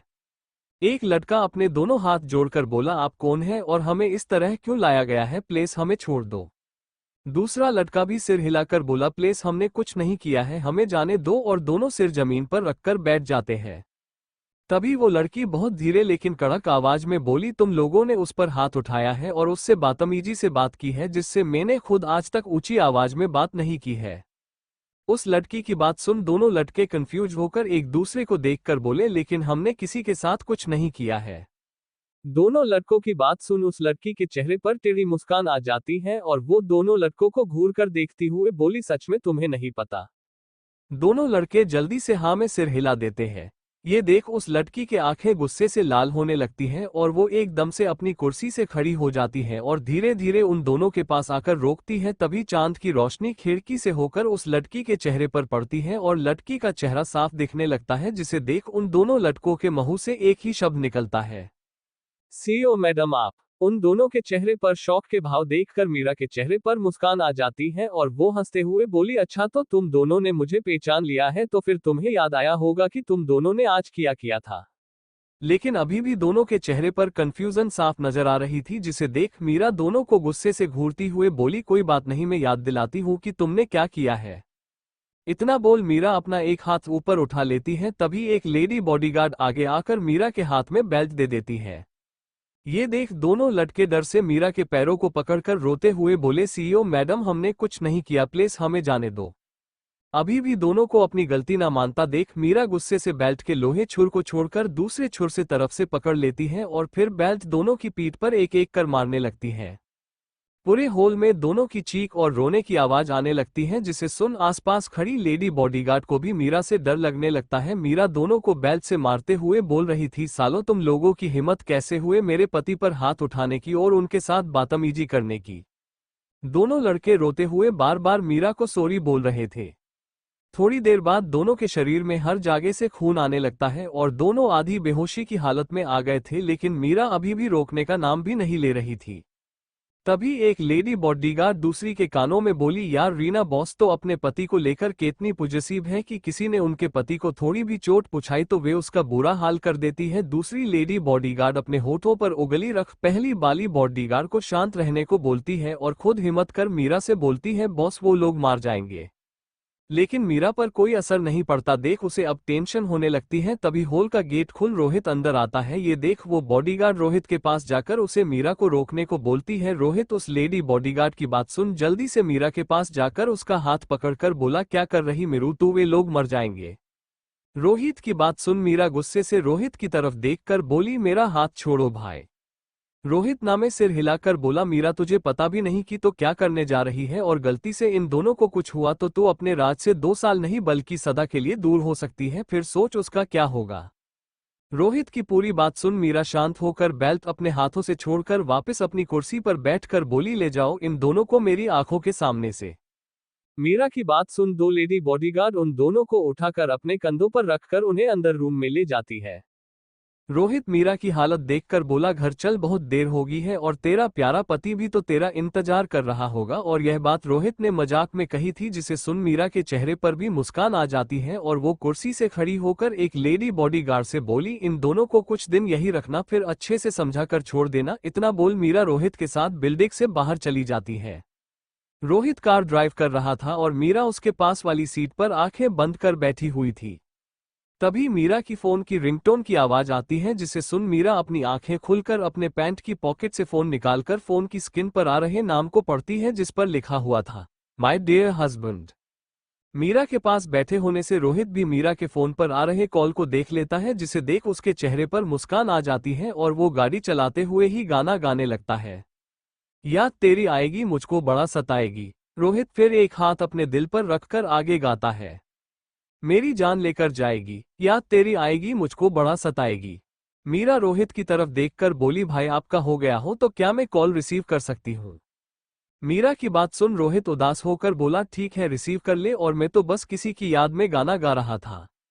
मीरा रोहित और इसकी बात को इग्नोर करती है और कॉल रिसीव करके फोन अपने कान पर लगाकर राज के बोलने का वेट करने लगती है, लेकिन 2 मिनट होने के बाद भी कोई कुछ नहीं बोलता है। बस दोनों ही एक दूसरे की सांसों को फोन पर काफी देर तक महसूस कर रहे थे। मीरा से नहीं रहा गया तो वो बोली, क्या हुआ हब्बी, क्या आपको मेरी याद आ रही थी। राज जो अपने रूम की बालकनी में खड़ा हुआ था फोन पर मीरा की बात सुन सोचने लगता है कि क्या उससे मीरा को बता देना चाहिए कि उसे उसकी बहुत याद आ रही थी, इसलिए उसने मीरा के फोन पर कॉल लगाया है कि ताकि वो पता कर सके कि मीरा कहाँ है और कब तक आएगी। लेकिन अब क्या बोले यही सोच राज के मुंह से हाँ शब्द निकल जाता है, जिसे सुन मीरा के चेहरे पर मुस्कान आ जाती है और वो हंसते हुए बोली लगता है कि मीरा का जादू चल गया आपके ऊपर मिस्टर हसबा। मीरा की बात सुन राज जल्दी से ना में सिर हिलाकर बोला नहीं नहीं ऐसा नहीं है, बल्कि मैं तो बस आपको इसलिए कॉल कर रहा था कि मुझे आपकी चिंता हो रही थी कि आप अभी तक घर क्यों नहीं लौटी हैं। लेकिन बोलने के बाद राज को एहसास हुआ कि इसने जल्दबाजी में फिर से मीरा को बता दिया कि वो उससे कितना प्यार करता है। राज की बात सुन मीरा जोर जोर से हंसने लगती है। रोहित जो कार ड्राइव कर रहा था वो मीरा को हंसता देख शौक रह जाता है और वो खुद से बोला सच में प्यार की ताकत बहुत बड़ी होती है, मतलब जो लड़की कुछ देर पहले किसी डेविल छोटा सा भूत से कम नहीं लग रही थी अब वो अपने हस्बैंड से थोड़ी देर बात करते ही किसी छोटे बच्ची की तरह हंस रही है। लेकिन इन दोनों के वजह से मुझे भी अपने प्यार की बहुत याद आ रही है। और रोहित पूजा को याद करते हुए कहीं खो जाता है जिसे वजह से उसे सामने रोड पर आ रहे ट्रक दिखाई नहीं देता है। मीरा जो राज से हंसते हुए बात कर रही थी लेकिन सामने से आ रहे ट्रक को अपने कार के पास आता देख उसके चेहरे के भाव एकदम से बदल जाते हैं और वो जोर से रोहित को आवाज लगाते हुए बोली भाई सामने देखो। रोहित मीरा की आवाज सुन जल्दी से कार को साइड में मोड़ देता है जिसकी वजह से कार सीधा जाकर रोड साइड लगे पेड़ से टकरा जाती है। राज मीरा की चीख सुनकर बोला क्या हुआ मीरा जी आपको, और क्या आप ठीक हैं? लेकिन दूसरी तरफ से बस हॉर्न और कार की पेड़ से टकराने की आवाज आती है जिसे सुन राज की दिल की धड़कन तेज हो जाती है और वो रूम से निकल फोन पर मीरा मीरा बोलते जा रहा था और फिर घर से निकलकर अपनी बाइक पर बैठकर उसे चालू कर घर से बाहर निकल जाता है। राज को अब बहुत बेचैनी होने लगती है और वो जल्दी से कॉल काट कर किसी को फोन कर उसे मीरा का नंबर देकर बोला मुझे अभी इस नंबर की सही लोकेशन बताओ और यह मेरा ऑर्डर है। दूसरी तरफ से राज की बात सुनकर वो आदमी बोला अरे बड़े भाई आज तुम्हें अपने छोटे भाई की याद आई भी तो इसलिए क्योंकि आपको किसी का पता लगाना है। उस आदमी की बात सुन राज गुस्से से बोला तुम्हें एक बार में बात समझ नहीं आ रही है क्या? राज की गुस्से भरी आवाज सुन वो आदमी राज को शांत कराते हुए बोला ठीक है भाई आप, मैं अभी आपको उस नंबर की सही लोकेशन देता हूँ। 2 मिनट में दूसरी तरफ से राज के फोन पर एसएमएस आता है। राज उस एसएमएस देखकर जल्दी से फोन को पॉकेट में रखकर बाइक को रोड पर तेजी के साथ साथ भागाने लगता है और करीब 15 मिनट में राज उस लोकेशन पर पहुंच जाता है और अपनी बाइक रोककर आसपास देखने लगता है। तभी उसकी नजर रोड साइड पेड़ से टकराए कार पर जाती है और वो भागते हुए कार के पास पहुंचता है और कार के अंदर देखता है तो उसे कार के अंदर कोई दिखाई नहीं देता है। राज जोर जोर से मीरा का नाम पुकारने लगता है और वही जमीन पर बैठ जाता है। मीरा और रोहित जो कार से निकलकर रोड के दूसरी तरफ बेंच पर बैठे हुए थे। मीरा रोहित दोनों को थोड़ी बहुत चोट आई थी। मीरा रोहित की माथे की चोट से खून साफ करते हुए रोहित को गुस्से से घूरे जा रही थी और रोहित अपना सिर नीचे कर बैठा हुआ था। उसे पता था कि गलती उसकी थी और अगर उसने मीरा की तरफ देखा भी तो मीरा जरूर उसका खून कर देगी। तभी दोनों के कान में किसी की आवाज सुनाई देती है जो मीरा का नाम जोर जोर से पुकार रहा था। मीरा अपना नाम सुनकर पलटकर अपनी कार की तरफ देखती है तो वहां उसे कोई लड़का दिखाई देता है जो अपने दोनों घुटनों के बल बैठकर जोर जोर से मीरा का नाम ले रहा था। मीरा राज की आवाज सुनकर बोली हब्बी और वो रोहित को छोड़कर अपने कार के पास आती है और उस लड़के को देख मीरा उस लड़के के कंधे पर हाथ रखकर बोली हब्बी क्या आप हो? मीरा की आवाज सुन राज अपना सिर पीछे मोड़कर देखता है तो मीरा को देखकर जल्दी से खड़ा होकर उसे जोर से गले लगा लेता है। मीरा राज के एकदम से ऐसा करने से शॉक रह जाती है, फिर कार की हालत देख समझ जाती है कि राज क्यों इतना डरा हुआ है। मीरा राज की पीठ पर हाथ फेरते हुए बोली देखो मैं ठीक हूं, आपको डरने की जरूरत नहीं है। इतना बोल मीरा राज को खुद से अलग करती है और फिर उसका चेहरा देखती है तो राज की आंखों में थोड़ी नम हो चुकी थी और वो मीरा के हाथ पैरों को चेक कर रहा था कि कहीं मीरा को चोट तो नहीं लगी। मीरा राज को रोकते हुए उसके आंखों से आंसू साफ करके हंसते हुए बोली अरे आप तो रोने लगे। राज मीरा के आसपास देखता है तो उसे रोहित कहीं नहीं दिखाई देता है और उसके बारे में मीरा से बोला और आपके भाई कहाँ, क्या वो ठीक है? राज की बात सुन मीरा राज को सामने की ओर हाथ दिखाकर बोली वो है रोहित भाई और वो भी ठीक है, बस थोड़े बहुत चोट लगी है जो जल्दी ही ठीक हो जाएगी। मीरा और राज रोहित के पास पहुंच जाते हैं तो रोहित राज को देखते हुए बोला तुम यहाँ कैसे आए हो, वो भी इतनी जल्दी? रोहित की बात सुन राज शांत रहता है। राज को शांत देख रोहित के मन में राज के लिए और ज्यादा शक पैदा होने लगता है और वो राज को घूरते हुए बोला कहीं ऐसा तो नहीं तुम कोई और हो? रोहित की बात सुन राज के चेहरे के भाव बदलने लगते हैं। मीरा राज को परेशान होता देख बोली, भाई आप उसे परेशान करना बंद करो और अब घर चलो। रोहित आसपास देखते हुए बोला, लेकिन अब हम घर पर जाएंगे कैसे? मीरा रोहित को देखकर बोली, हम लोग राज के बाइक से घर जाएंगे और क्या? मीरा राज की बाइक की तरफ इशारा करके रोहित से बोली, बाइक से जाएंगे और किससे? मीरा की बात सुन रोहित बाइक को देखकर बोला, नहीं नहीं मुझे नहीं जाना है इस खटरा बाइक पर। इतना बोल रोहित टेढ़ी मेढ़ी शक्ल बनाने लगता है। रोहित की बात सुन राज अपनी बाइक को देखकर सोचने लगा कि लोग उसकी बाइक की इतनी इंसल्ट क्यों करते हैं और कहां से ये खटरा और पुरानी लग रही है। मीरा राज का हाथ पकड़कर बोली, ठीक है तो फिर मैं तो चली अपने पति के साथ बाइक पर, आप अपना देख लेना। इतना बोल मीरा राज की बाइक की ओर राज के साथ जाने लगती है। मीरा को राज के साथ जाता देख रोहित हैरानी और शौक के साथ बोला, क्या मेरी बहन ही मुझे छोड़कर चली गई?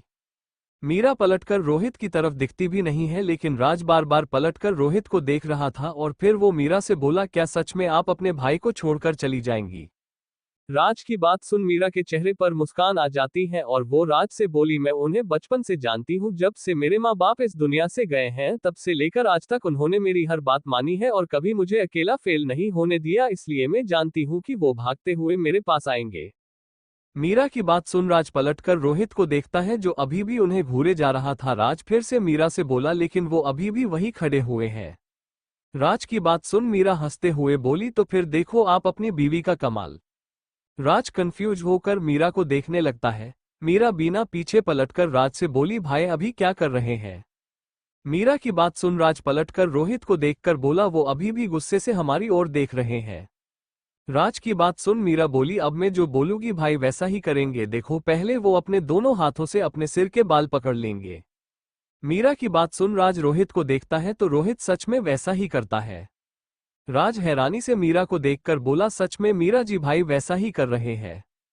राज की बात सुन मीरा के चेहरे पर मुस्कान आ जाती है और वो आगे बोली, अब भाई अपना सिर ऊपर आकाश की ओर देखकर गुस्से से बोलेंगे कि भगवान अपने मुझे ऐसी बहन क्यों दी। मीरा की बात सुन राज फिर से पलटकर रोहित को देखता है तो रोहित सच में ऊपर दिखते हुए वैसा ही करता है। राज फिर एक बार शौक रह जाता है और हैरानी से मीरा को देखते हुए सोचने लगता है कि क्या उसकी पत्नी कोई जादूगरनी है। मीरा राज का हाथ पकड़कर बोली, चिंता मत करो, मैं इंसान ही हो, कोई जादूगरनी नहीं हो। मीरा को अपने मन की बात जानता देख राज फिर शौक रह जाता है। मीरा हंसते हुए बोली, मिस्टर हसबा अभी ऐसी बहुत सी चीजें हैं जो आपको नहीं पता है मेरे बारे में। राज सिर हिला देता है, सच में उसे मीरा को अभी और समझना बाकी है। मीरा आगे बोली, अब भाई अपना एक पैर जमीन पर मारकर हमारे पीछे आने लगेंगे। राज पलटकर देखता है तो रोहित अपने पैर जमीन पर मारकर उनके पीछे आने लगता है। तब तक दोनों राज की बाइक तक आ जाते हैं। मीरा पलटकर रोहित को देखकर बोली, मैं उनके हर चीज से वाकिफ हूं कि वो कब क्या करते हैं। मीरा की बात सुन राज सिर हिलाकर बोला, सच में आप दोनों भाई बहन में बहुत गहरा रिश्ता है। राज गहरी सांस लेकर आगे बोला, लेकिन कई लोग ऐसे भी होते हैं जिनके नसीब में अपनों का साथ लिखा ही नहीं होता है। मीरा राज की बात सुन और उसके चेहरे पर उदासी के भाव देखकर मीरा को राज के लिए बुरा लगता है, क्योंकि राज के पास बस परिवार के नाम पर एक उसके बाबा रघु जी है। मीरा जल्दी से राज को गले लगाकर बोली, आप ऐसा कैसे बोल सकते हैं, मैं हूं ना आपका परिवार। राज मीरा की बात सुनकर बोला, हाँ आप और बाबा ही तो है मेरा पूरा परिवार। तब तक रोहित दोनों के पास आकर बोला, अरे तुम एक दूसरे से अलग होगे तभी तो हम घर जाएंगे। रोहित की बात सुन मीरा और राज दोनों एक दूसरे से दूर खड़े हो जाते हैं और मीरा शर्माते हुए अपना सिर नीचे कर लेती है। रोहित मीरा को देखकर बोला, अब तुम मेरे सामने शर्माने का नाटक करना बंद करो, मैं अच्छी तरह से जानता हूं कि तुम कितनी शर्मिली हो। रोहित की बात सुन मीरा गुस्से से रोहित के पास आकर उसके पीठ पर मुक्का मार देती है। रोहित अपनी पीठ पर हाथ रखकर बोला, अरे तेरा बड़ा भाई हो मेरी माँ, कुछ तो दया कर। मीरा घूर के रोहित को देखने लगती है। रोहित मीरा को देख बोला, देख तो मुझे डरा नहीं सकती है, समझी। मीरा रोहित और उसकी बात को इग्नोर कर राज के पास आकर बोली, हब्बी मुझे बाइक की चाबी दो। मीरा की बात सुन रोहित शौक होकर मीरा से बोला, क्या तुम बाइक चलाओगी? मीरा हाँ में सिर हिला देती है और अपना हाथ राज के आगे कर बोली, लाओ दो। राज सिर हिलाकर मीरा को बाइक की चाबी दे देता है। रोहित राज को ऐसा करता देख बोला, क्या ये भी पागल है, मतलब खुद बैल को बोल रहा है आ मुझे मार। मीरा चाबी लेकर बाइक पर बैठकर उसे चालू करके बोली, आओ भाई पहले आप बैठो ताकि राज जी आपको पकड़कर बैठ सके। क्यों राज जी, मैं सच बोल रही हूं ना। इतना बोल मीरा बहुत क्यूट सा चेहरा बनाकर राज की तरफ देखने लगती है। मीरा का क्यूट सा चेहरा देख राज मीरा को देखता रह जाता है और इतना क्या कम था कि मीरा अपनी आंखों की पलकें झपकाने लगती है और राज उसी पल में खो सा जाता है। और इधर रोहित की हालत खराब हो रही थी और रोहित खुद से बोला उसकी बहन सच में उससे बदला लेना अच्छी तरह से जानती है और मुझे पकड़ कर बैठने का क्या मतलब है, क्या इनको मैं कोई छोटा बच्चा लगता हूँ जिसे ये लोग बाइक पर पकड़ कर बैठने वाले हैं ताकि वो रास्ते में गिर ना जाए और कोई उसकी शैतान बहन को समझाए कि वो खुद की हिफाजत कर सकता है, उसे किसी की सपोर्ट की जरूरत नहीं है। इतना सोच रोहित अपना सिर ऊपर कर बोला, मीरू मुझे किसी की सपोर्ट की जरूरत नहीं है, इसलिए मैं सबसे पीछे बैठने वाला हूँ। रोहित की बात सुन मीरा और राज रोहित को देखते हैं तो मीरा जल्दी से हाँ में सिर हिलाकर राज को बैठने का इशारा करती है। मीरा को इतनी जल्दी मानता देख रोहित को दाल में कुछ काला लगता है। तभी मीरा रोहित को एक टेढ़ी मुस्कान पास करती है। रोहित मीरा की मुस्कान देख हैरानी से अपना मुंह खुलकर मीरा को देखता रह जाता है और वो कुछ कर पता उससे पहले ही राज मीरा के बगल में बैठकर रोहित का आने का इंतजार करने लगता है। रोहित गहरी सांस लेकर खुद से बोला, एक बार फिर मुझे मेरी शैतान बहन ने हरा दिया, लेकिन कोई बात नहीं, मैं भी तेरा बड़ा भाई हूँ मीरू, तू मुझसे नहीं बच सकती। इतना सोच रोहित मीरा को भी टेढ़ी मुस्कान पास करता है। मीरा रोहित का इशारा समझकर किसी छोटे बच्चे की तरह अपना सिर हाँ में हिला देती है, जिसे कि उसने मान लिया हो कि वो रोहित से हार गई।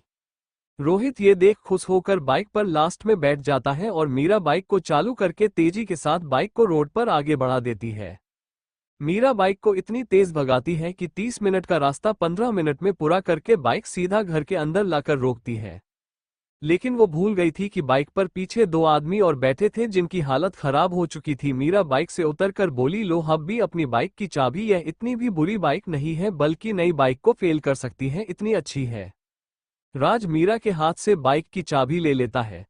मीरा फिर राज के पीछे देखकर बोली, अरे भाई कहाँ गए। राज अपना हाथ नीचे की ओर इशारा करता है। मीरा नीचे दिखती है तो उसकी आंखें खुली की खुली रह जाती है। रोहित जमीन पर राज के पीछे बैठा हुआ था। मीरा हैरानी से रोहित के पास बैठकर बोली, क्या हुआ भाई, और आप इस तरह क्यों बैठे हो। मीरा की बात सुन रोहित उसे घूरने लगता है, एंग्री। मीरा रोहित को इग्नोर कर राज को देखकर बोली, अब भी आप भाई को अंदर ले जाने में हेल्प करोगे क्या। राज सिर हिला देता है और रोहित की खड़े होने में हेल्प करता है। फिर तीनों घर के अंदर चले जाते हैं। दूसरी तरफ उस पुरानी बिल्डिंग में मीरा और रोहित के जाने के बाद उन दोनों आदमियों को एक अंदर रूम में ले जाकर बंद कर दिया गया था। उन आदमियों के नाम अमन और रवि था। दोनों को मीरा ने इतनी बुरी तरह मारा था कि वे लोग बैठ भी नहीं सकते थे। अमन अंधेरा देखकर बोला, रवि भाई क्या सच में अंधेरा है या मैं अंधा हो चुका हूँ। रवि अपनी पीठ की चोट पर हाथ रखकर दर्द में बोला, यार सच में मैडम ने हम लोगों को बहुत बुरी तरह मारा है, मुझे भी कुछ नहीं दिखाई दे रहा है और हमें किस वजह से मारा गया है ये भी नहीं बताया। तभी उनके ऊपर कहीं से फोन की टॉर्च उनके चेहरे पर पड़ने लगती है, जिससे अमन और रवि अपनी आंखें बंद कर लेते हैं और फिर एक हाथ अपनी आंखें के सामने कर धीरे से अपनी दोनों आंखें खुलकर उस तरफ देखते हैं तो कोई आदमी उनके पास आ रहा था। रवि और अमन रोते हुए बोले, प्लीज आप जो भी हैं हमारे पास मत आना, हमने कुछ नहीं किया। वो आदमी आकर दोनों के पास जमीन पर बैठकर बोला, डरो मत, मैं भी तुम्हारी तरह ही यहाँ किडनैप करके लाया गया हूँ। इतना बोल वो आदमी गौर से दोनों के चेहरे देखकर बोला, लेकिन तुम लोगों के चेहरे मुझे देखे से क्यों लगे। इतना बोल वो आदमी अपने चेहरे पर भी टॉर्च कर सोचने लगता है। अमन और रवि उस आदमी का चेहरा देखकर दोनों एक साथ शॉक होकर बोले, अरे आप तो कंपनी में लाइन एरिया के अंकित तिवारी हो ना। उन दोनों की बात सुन अंकित तिवारी सिर हिलाकर बोला, हाँ पर तुम लोग मुझे कैसे जानते हो। अंकित तिवारी की बात सुन रवि बोला, अरे सर हम लोग उसी दिन कंपनी में भर्ती हुए थे जब आप उस कर्मचारी को पकड़कर मीटिंग हॉल से बाहर कर रहे थे। रवि की बात सुन अंकित तिवारी को डर के मारे माथे पर पसीना आने लगता है और उसके साथ यहाँ मीरा ने जो किया वो सब याद आने लगता है। लेकिन अमन बिना इस बात पर ध्यान दिए कि अंकित तिवारी की क्या हालत हो रही है, वो एकदम से उठकर जमीन पर बैठकर बोला, अरे सर आप तो उस दिन किसी हीरो से कम नहीं लग रहे थे और अपने उस छोटे से कर्मचारी को क्या खूब सबक सिखाया था, पर अगर मैडम बीच में नहीं आती तो आप पक्का पूरी कंपनी में हीरो बनकर रहते। और आपको पता भी है कि हम दोनों ने भी उस कर्मचारी की बेइज्जती कर उसे एस्टाफ एरिया से बाहर निकाला था। इतना बोल अमन हंसने लगता है। तभी रवि की नजर अंकित तिवारी के चेहरे पर पड़ती है। अंकित तिवारी के चेहरे पर डर और गुस्से के मिले जुले भाव नजर आ रहे थे और वो जल्दी से अमन को रोकने को होता है, लेकिन तब तक बहुत देर हो चुकी थी क्योंकि अगले ही पल अमन के चेहरे पर एक जोर का तमाचा पड़ता है, जिसे रवि फिर से जमीन पर लेट जाता है और हैरानी से अंकित तिवारी को देखने लगता है।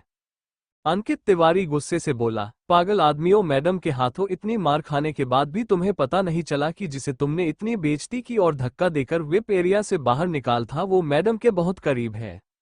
अंकित तिवारी की बात सुन दोनों शौक रह जाते हैं।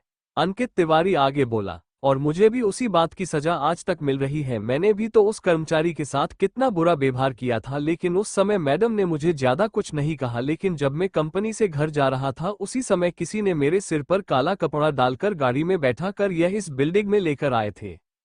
और अंकित तिवारी उस दिन को याद कर सोचने लगता है कि उसके साथ मीरा ने क्या किया था।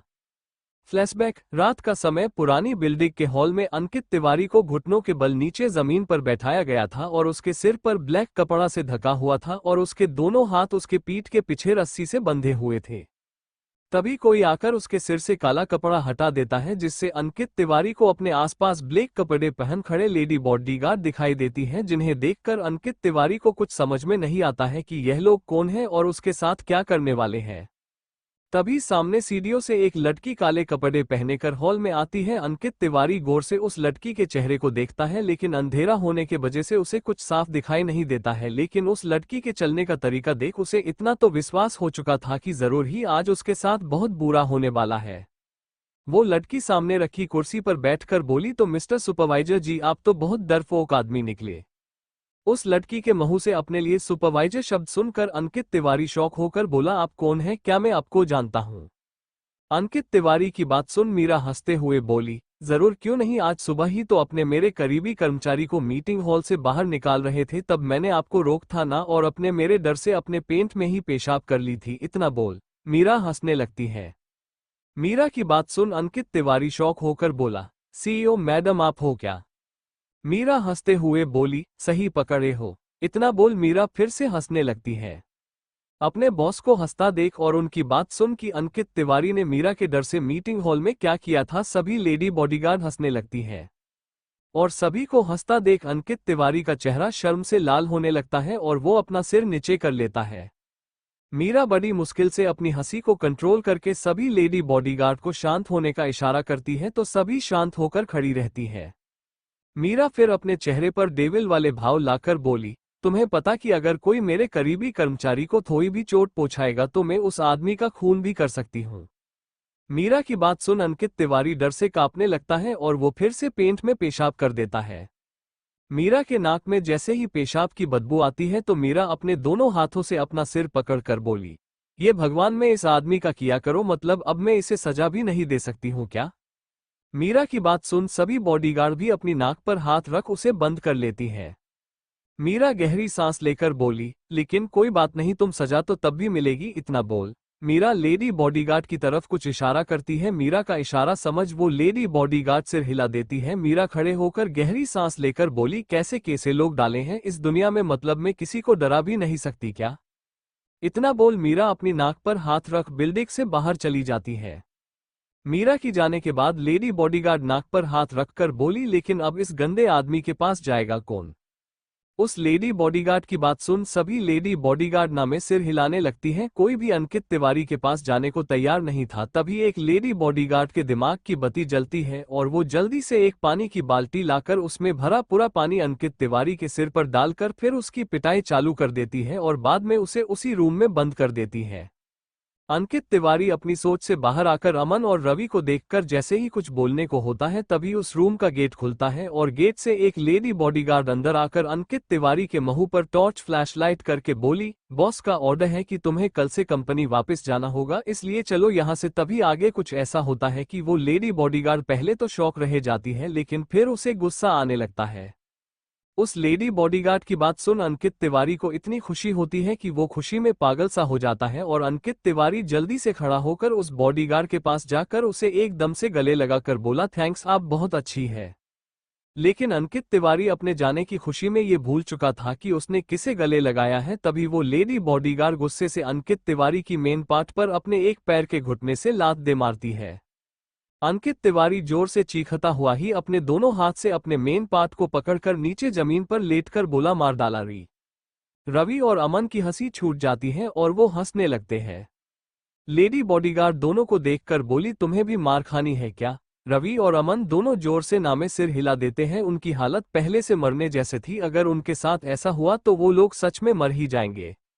वो लेडी बॉडीगार्ड फिर पलटकर अंकित तिवारी को दिखती है जो दर्द से जमीन पर लेटा हुआ था। ये देख उस लेडी बॉडीगार्ड को दुख होने लगता है और वो नीचे बैठकर अंकित तिवारी के माथे से पसीना साफ करके बोली, सॉरी, शायद मैंने तुम्हें कुछ ज्यादा ही तेज मार दिया। अंकित तिवारी नामे सिर हिलाकर बोला, मैंने ही आपके साथ बदतमीजी की थी, आपकी कोई गलती नहीं है। अंकित तिवारी की बात सुन वो लेडी बॉडीगार्ड कुछ नहीं बोलती है, बस अंकित तिवारी को अपने गोद में लेकर खड़ी हो जाती है। अंकित तिवारी शॉक होकर बोला, अरे आप ये क्या कर रही हो? लेडी बॉडीगार्ड अंकित तिवारी को आंखें दिखाकर बोली, शांत रहो नहीं तो तुम्हें नीचे छोड़ दूंगी। और इतना बोल वो उस रूम से अंकित तिवारी को लेकर बाहर चली जाती है। रवि और अमन बस हैरानी से देखते रह जाते हैं और उन्हें समझ नहीं आया कि यह सब क्या था। वो लेडी बॉडीगार्ड अंकित तिवारी को रेस्ट रूम में ले जाकर उसे बेड पर आराम से लेटा देती हैं। फिर उसके चेहरे को देखने लगती हैं जिसके चेहरे पर दर्द साफ दिखाई दे रहा होता है। वो लेडी बॉडीगार्ड गेट के पास जाकर उसे बंद करके अलमारी में से दर्द का ट्यूब लाकर बेड पर बैठ जाती है। फिर अंकित तिवारी के पैंट का बटन खुलने लगती है। अंकित तिवारी दर्द में ही बोला, आप क्या कर रही हो? लेडी बॉडीगार्ड कुछ नहीं बोलती है, बस अंकित तिवारी के पैंट को खुलकर उसे अंकित तिवारी के घुटनों से नीचे करके फिर उसका अंडरवियर भी नीचे उतार कर अंकित तिवारी के मेन पार्ट को अपने हाथों से पकड़कर देखने लगती है तो उस पर हल्की हल्की सूजन आ गई थी। ये देखकर वो अंकित तिवारी से बोली, सॉरी। फिर अपने दोनों हाथों में ट्यूब लेकर अंकित तिवारी मेन पार्ट पर दबा लगाने लगती है और अंकित तिवारी की मेन पार्ट को अपने हाथों में लेकर मालिश करने लगती है। वो इतनी प्यार से ये सब कर रही थी कि अंकित तिवारी अपना सारा दर्द भूलकर बस उस लेडी बॉडीगार्ड को देखता रह जाता है और उसके अंदर एक अलग ही आग जलने लगती है और उसके मैन पार्ट में परिवर्तन आने लगता है और थोड़ी देर में ही उसका मैन पार्ट लंबा और मोटा होकर खड़ा हो जाता है। वो लेडी बॉडीगार्ड हैरानी से ये सब देखती रहती है, फिर अपना एक हाथ से उसे पकड़ अपना सिर नीचे कर लेती है ताकि अंकित तिवारी उसका लाल हुआ चेहरा ना देख सके। अंकित तिवारी उस लेडी बॉडीगार्ड का चेहरा पकड़कर अपने पास लाकर बोला, क्या हम वो सब कर सकते हैं और क्या तुम इसके लिए रेडी हो? वो लेडी बॉडीगार्ड जिसका नाम अंजलि था वो अपना सिर ऊपर कर अंकित तिवारी की आंखों में देखकर बोली, पता नहीं ये गलत है या सही पर आप मुझे अपने से लगने लगे हैं। अंकित तिवारी अंजलि की बात सुनकर उसका चेहरा पकड़ते हुए अपने पास लाकर उसके होठों पर अपने होंठ रखकर उसे किस करने लगता है। अंजलि भी अंकित तिवारी के किस में उसका साथ देने लगती है और एक हाथ से अंकित तिवारी के मेन पार्ट पर हाथ फेरने लगती है, जिससे अंकित तिवारी से रोका नहीं जाता है और अंजलि को अपने नीचे कर उसके कपड़े निकालकर खुद भी अपने कपड़े उतारकर उसके बूब्स को दबाने लगता है और फिर अंजलि के कमर से नीचे की ओर देखकर बोला, सच में आप तैयार हो? अंजलि कुछ नहीं बोलती है, बस अपनी सिर हिला देती है। अंकित तिवारी अंजलि की हाँ सुनकर अपना मेन पार्ट पकड़कर और अंजलि के नीचे वाले मेन पार्ट में अपना मेन पार्ट को एकदम से डाल देता है, जिसे अंजलि की चीख निकल जाती है और वो अपने मुंह पर हाथ रखकर अंकित तिवारी का साथ देने लगती है और दोनों एक खूबसूरत रात में खो जाते हैं। दूसरी तरफ मीरा का घर। मीरा बाथरूम में अपने कपड़े चेंज कर रही होती है, तभी एकदम से गेट खुलता है। मीरा डर से अपने शरीर पर टोवल डाल लेती है, लेकिन गेट के पास राज को देखकर हैरानी से बोली, हब्बी आप यहाँ क्यों आए हो? और देखो मैं अभी चेंज कर रही हूँ, इसलिए आप बाहर जाओ। लेकिन राज मीरा की बात को इग्नोर करके उसके पास आने लगता है और मीरा को अब राज के ऊपर गुस्सा आने लगता है। राज मीरा के पास आकर खड़े होकर बोला, अपना टॉप निकालो। मीरा हैरानी और शौक होकर बोली, क्या आप पागल हो गए हो? जब मीरा अपना टॉप नहीं उतारती है तो राज खुद अपना एक हाथ आगे बढ़ाकर मीरा का टॉप निकालने लगता है। ये देखकर मीरा गुस्से से अपनी आंखें बंद कर लेती है। वो नहीं चाहती थी कि वो अपना गुस्सा राज पर उतारे, लेकिन जब राज अपना हाथ नहीं रोकता है तो मीरा अपना हाथ ऊपर कर राज के गाल पर एक जोर का तमाचा मार देती है, जिससे राज सामने की दीवार से जा टकराता है और उसके हाथ से चोट पर लगने वाला ट्यूब नीचे जाकर गिरता है। मीरा जो गुस्से से राज से कुछ बोलने को होती है, लेकिन जैसे ही उसकी नज़र नीचे जमीन पड़े ट्यूब पर जाती है और फिर मीरा अपने कंधे पर लगी चोट को देखकर उसे समझ में आ जाता है कि राज क्या करने के लिए उसकी बाथरूम में आया था।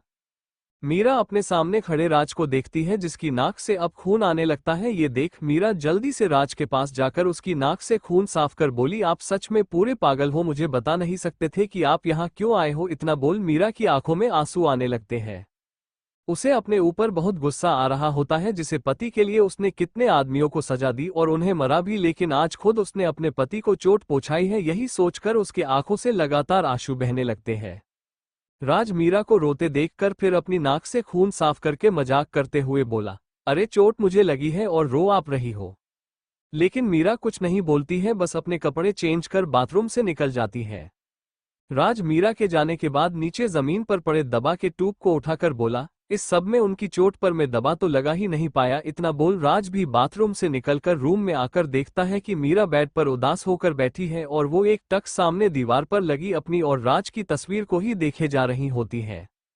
राज गहरी सांस लेकर और अपने चेहरे पर मुस्कान लाकर मीरा के पास जाते हुए बोला, अरे मीरा जी, अपने अपनी चोट पर दबा तो लगवाई ही नहीं है। और राज मीरा के पास ही बेड पर बैठ जाता है। मीरा तस्वीर को देखते हुए बोली, हब्बी क्या मैं एक बुरी पत्नी हूँ? राज मीरा की बात सुन शौक रह जाता है और उसे समझ में नहीं आता है मीरा ने ऐसा क्यों बोला। मीरा पलटकर राज को देखते हुए बोली, हब्बी आज मैंने गुस्से में आपके ऊपर हाथ उठाया है, बल्कि आपकी तो कोई गलती ही नहीं थी। आप तो मेरी चोट पर दबा लगाने के लिए ही मेरे बाथरूम में आए थे ना, तो फिर मैं आपको कैसे गलत समझ सकती हूँ। इतना बोल मीरा की आंखों से फिर आंसू बहने लगते हैं।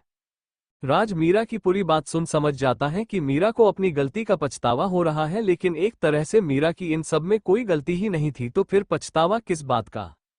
और यही सोच राज मीरा के टॉप को थोड़ा नीचे करके उसके कंधे की चोट पर दबा लगाते हुए बोला, मीरा जी इसमें आपकी कोई गलती नहीं है।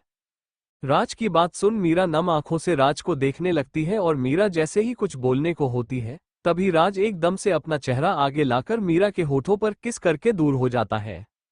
मीरा हैरानी से राज को देखने लगती है।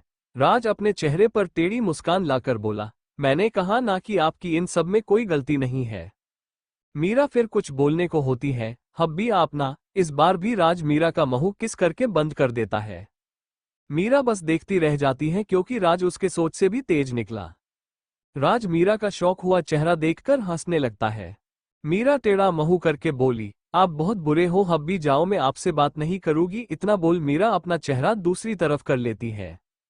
राज अपनी हंसी कंट्रोल करके मीरा का चेहरा अपने दोनों हाथों में लेकर बोला, आप कभी गलत या बुरी नहीं हो सकती हूँ, इतना तो विश्वास है मुझे अपनी पत्नी पर। राज की बात सुन मीरा राज की आंखों में देखकर बोली, हब्बी आपको मुझ पर इतना विश्वास क्यों है? बल्कि मैं तो आपको छोड़कर भी चली गई थी, उस वजह से आपको तो मुझसे नफरत करनी चाहिए। और आपको मेरे कई सारे राज भी तो नहीं पता है, और जिसे दिन पता चला तो आप शायद ही मेरे ऊपर इतना विश्वास कर पाएंगे। मीरा की पूरी बात सुन राज पहले तो सोच में पड़ जाता है कि आखिर मीरा उससे क्या राज छुपा रही होगी, लेकिन फिर मीरा को देखकर बोला, मीरा जी हर किसी के पास लाइफ में कुछ ऐसा होता है जिसे वो किसी को नहीं बता सकता है, लेकिन मैं आपके पास्ट नहीं बल्कि आपसे प्यार करता हूँ, और आज आप जैसी भी है मेरे लिए बेस्ट हो, तो फिर मैं आपके पास्ट के बारे में क्यों सोचूं। राज फिर मीरा के होठों पर अपने होठ रख उसे किस करने लगता है। मीरा भी सब कुछ भूलकर राज के किस में उसका साथ देने लगती है। मीरा एक हाथ से राज के शर्ट के ऊपरी 2 बटन खुलकर शर्ट के अंदर हाथ डालकर राज के सीने पर हाथ फेरने लगती है, और दोनों बेड पर लेटकर एक दूसरे पर किस की बारिश करने लगते हैं। कभी मीरा राज के ऊपर तो कभी राज मीरा को नीचे कर उसके होठों और कॉलर वोन पर किस करते हुए नीचे जाने लगता है। फिर आराम से मीरा का टॉप निकालकर अपने होठों से उसके बूब्स पर किस कर उन्हें अपने हाथ में लेकर दबाने लगता है, और उसका एक हाथ मीरा के पेट के नीचे की ओर जाने लगता है। तभी उसे याद आता है कि अभी मीरा के वो वाले दिन चले रहे हैं, इसलिए वो खुद पर कंट्रोल कर मीरा के ऊपर से हटकर मीरा के साइड में लेट जाता है। मीरा को भी पता था कि उन लोगों का आगे और कुछ करना मीरा के लिए खतरनाक हो सकता है, इसलिए वो भी कुछ नहीं बोलती है, बस राज के सीने पर सिर रखकर अपनी आंखें बंद कर लेती है। राज मीरा को अपने बाहों में भरकर बोला, गुड नाइट मीरा जी। मीरा भी आधी नींद में ही राज से बोली, गुड नाइट हब्बी। इतना बोल मीरा गहरी नींद में चली जाती है। राज मीरा के माथे पर किस करके खुद भी अपनी आंखें बंद करके सो जाता है। मॉर्निंग सूर्यास्त। पुरानी बिल्डिंग। अंकित तिवारी जब नींद से उठकर अपनी आंखें खुलता है तो देखता है कि उसके पास कोई बेड पर नहीं लेटा था। अंकित हैरानी से बेड पर बैठ जाता है और अपने आसपास देखने लगता है, तो उसे ना अंजलि और ना उसके कपड़े दिखाई देते हैं। अंकित तिवारी अपने कपड़े पहनकर बेड से खड़ा होकर बाहर जाने को होता है, तभी उस गेस्ट रूम का गेट खुल अंजलि अंदर आती है और उसके हाथ में अंकित तिवारी के ऑफिस के नए कपड़े थे। अंकित तिवारी अंजलि को देखकर बोला, अरे आप कहाँ चली गई थी सुबह सुबह, और यह कपड़े क्यों लेकर आई हो? क्या मैं ऑफिस जा रहा हूँ? इतना बोल अंकित तिवारी अंजलि को गले लगाने के लिए आगे बढ़ता है। तभी अंजलि 2 कदम पीछे होकर अंकित तिवारी के कपड़े आगे करके बोली, बॉस का ऑर्डर है कि तुम आज से कंपनी जा रहे हो। अंकित तिवारी अंजलि के ऐसा करने से शौक रह जाता है, फिर कपड़े अपने हाथ में लेकर बोला, रात को हमारे बीच जो हुआ, मतलब उस वजह से तो आप। तभी अंजलि अंकित तिवारी की बात को बीच में रोकते हुए बोली, रात को हमारे बीच कुछ नहीं हुआ था और तुम उसे भूल जाओ, मैं भी उसे बुरा सपना समझकर भूल चुकी हूं। इतना बोल अंजलि दूसरी तरफ देखने लगती है। अंजलि की बात सुन अंकित तिवारी, जो अपने हाथ में कपड़े लिए हुए खड़ा था, वो शौक रह जाता है और उसके हाथ से कपड़े नीचे जमीन पर गिर जाते हैं और वो अंजलि के पास जाकर उसका चेहरा अपने दोनों हाथों में पकड़कर अपनी ओर करके बोला, क्या कहा तुमने कि तुम्हारे लिए हम दोनों के बीच के वो पल बस एक बुरा सपना था जिसे तुम भूल चुकी हो, और मुझे से भी कह रही हो कि मैं भी भूल जाओ। अंजलि नम आंखों से अंकित तिवारी को देखने लगती है। अंकित गुस्से से अंजलि का चेहरा छोड़कर बोला, होगा वो तुम्हारे लिए बुरा सपना, लेकिन मैंने उस पल में अपनी पूरी लाइफ की खुशी जी है, मैं नहीं भूल सकता हूँ। फिर गहरी सांस लेकर अंजलि के पास आकर प्यार से उसका चेहरे को पकड़कर और उसकी आंखों में देखकर बोला, देखो तुम मेरे साथ ऐसा नहीं कर सकती हो, अरे मैं प्यार करने लगा हूँ, तुमसे नहीं भूल सकता मैं, ना तुम्हें ना हमारी बीच की हसीन रात को। अंकित तिवारी की बात सुन अंजलि एकदम से अपनी गालों से उसके दोनों हाथ हटाकर उसके गाल पर जोर का तमाचा मारकर बोली, क्या तुम्हें एक बार में मेरी बात समझ नहीं आती है? और जाओ यहाँ से बाथरूम में अपने कपड़े चेंज करके आओ ताकि मैं तुम्हें कंपनी वापस लेकर जाओ। इतना बोल अंजलि पलटकर खड़ी हो जाती है। अंकित तिवारी अंजलि को देख और उसकी बात सुनकर बोला, कोई बात नहीं, आज तुम मुझे प्यार भाले ही नहीं करती हूँ, लेकिन मैं भी तुम्हें अपने प्यार का एहसास एक दिन करा के मानूंगा। इतना बोल अंकित तिवारी भी पलट जाता है और कपड़े जमीन से उठाकर बाथरूम में चला जाता है। अंजलि पलटकर बोली, सॉरी लेकिन ये करना मेरी मजबूरी थी, मैं अपने बॉस को धोखा नहीं दे सकती हूँ। इतना बोल अंजलि के आंखों से आंसू आने लगते हैं, फिर वो गहरी सांस लेकर उस रूम से चली जाती है। कंपनी। राज फिर से कंपनी के गेट पर लेट पहुंचता है और बाइक का हॉर्न बजाने लगता है। सिक्योरिटी गार्ड जिसे ही गेट खुलने को होता है तभी पीछे से एक भारी लेडी आवाज सुनकर वो रुक जाता है और पलटकर पीछे देखता है तो गार्ड सुपरवाइजर के साथ मीरा खड़ी हुई थी।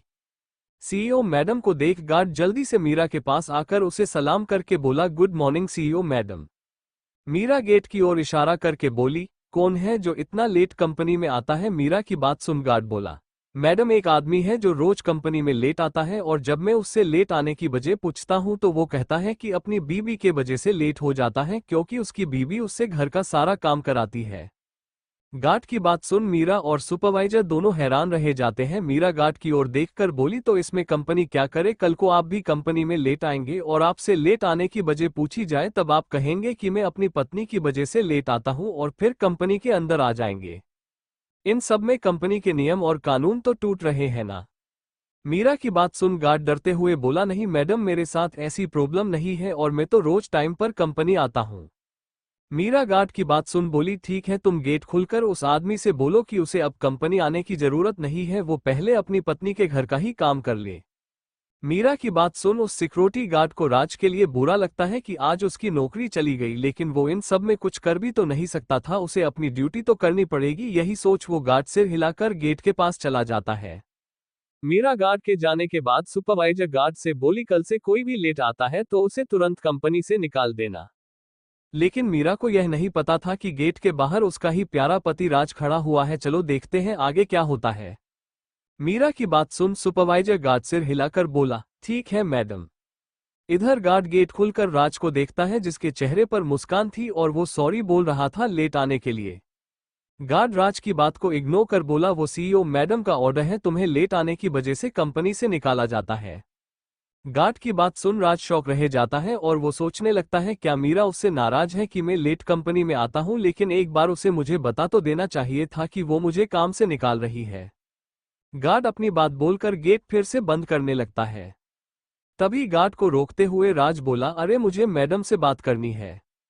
गार्ड अपना नामे सिर हिलाकर बोला, नहीं है मैडम के पास तुमसे बात करने का समय, और वो गेट बंद करने लगता है। तभी मीरा गार्ड के पास आकर बोली, क्या हुआ? मीरा जाने वाले थी लेकिन उसके कान में राज की आवाज सुनकर वो गेट के पास आने पर मजबूर हो गई थी। उसे देखना था गेट के बाहर राज ही खड़ा हुआ है क्या। गार्ड सिर हिलाकर गेट पूरा खुलकर बोला, सीईओ मैडम यह आदमी है जो बोल रहा है कि आपसे बात करके ही जाएगा। गेट खुलते ही मीरा के सामने राज का चेहरा आता है, जो बाइक पर बैठा हुआ था। मीरा राज को देखकर हैरानी से बोली, आप आज भी लेट आए हो क्या? मीरा की बात सुन गार्ड और मीरा के पीछे खड़ा बड़ा गार्ड दोनों हैरान रह जाते हैं, क्योंकि मीरा ने जिस तरह से यह बोला था कि आप आज फिर लेट आए हो, उसे सुन किसी को भी यही लगेगा कि मीरा उस आदमी को अच्छी तरह से जानती है। बड़ा गार्ड मीरा को देखकर बोला, मैडम आप इस आदमी को जानती है क्या? मीरा राज को गुस्से से घूरे जा रही थी और राज अपना सिर नीचे कर खड़ा हुआ था। मीरा गार्ड की बात सुन बोली, हाँ बहुत अच्छी तरह से। फिर पलटकर बड़े गार्ड से बोली, सिक्योरिटी रूम कहाँ है?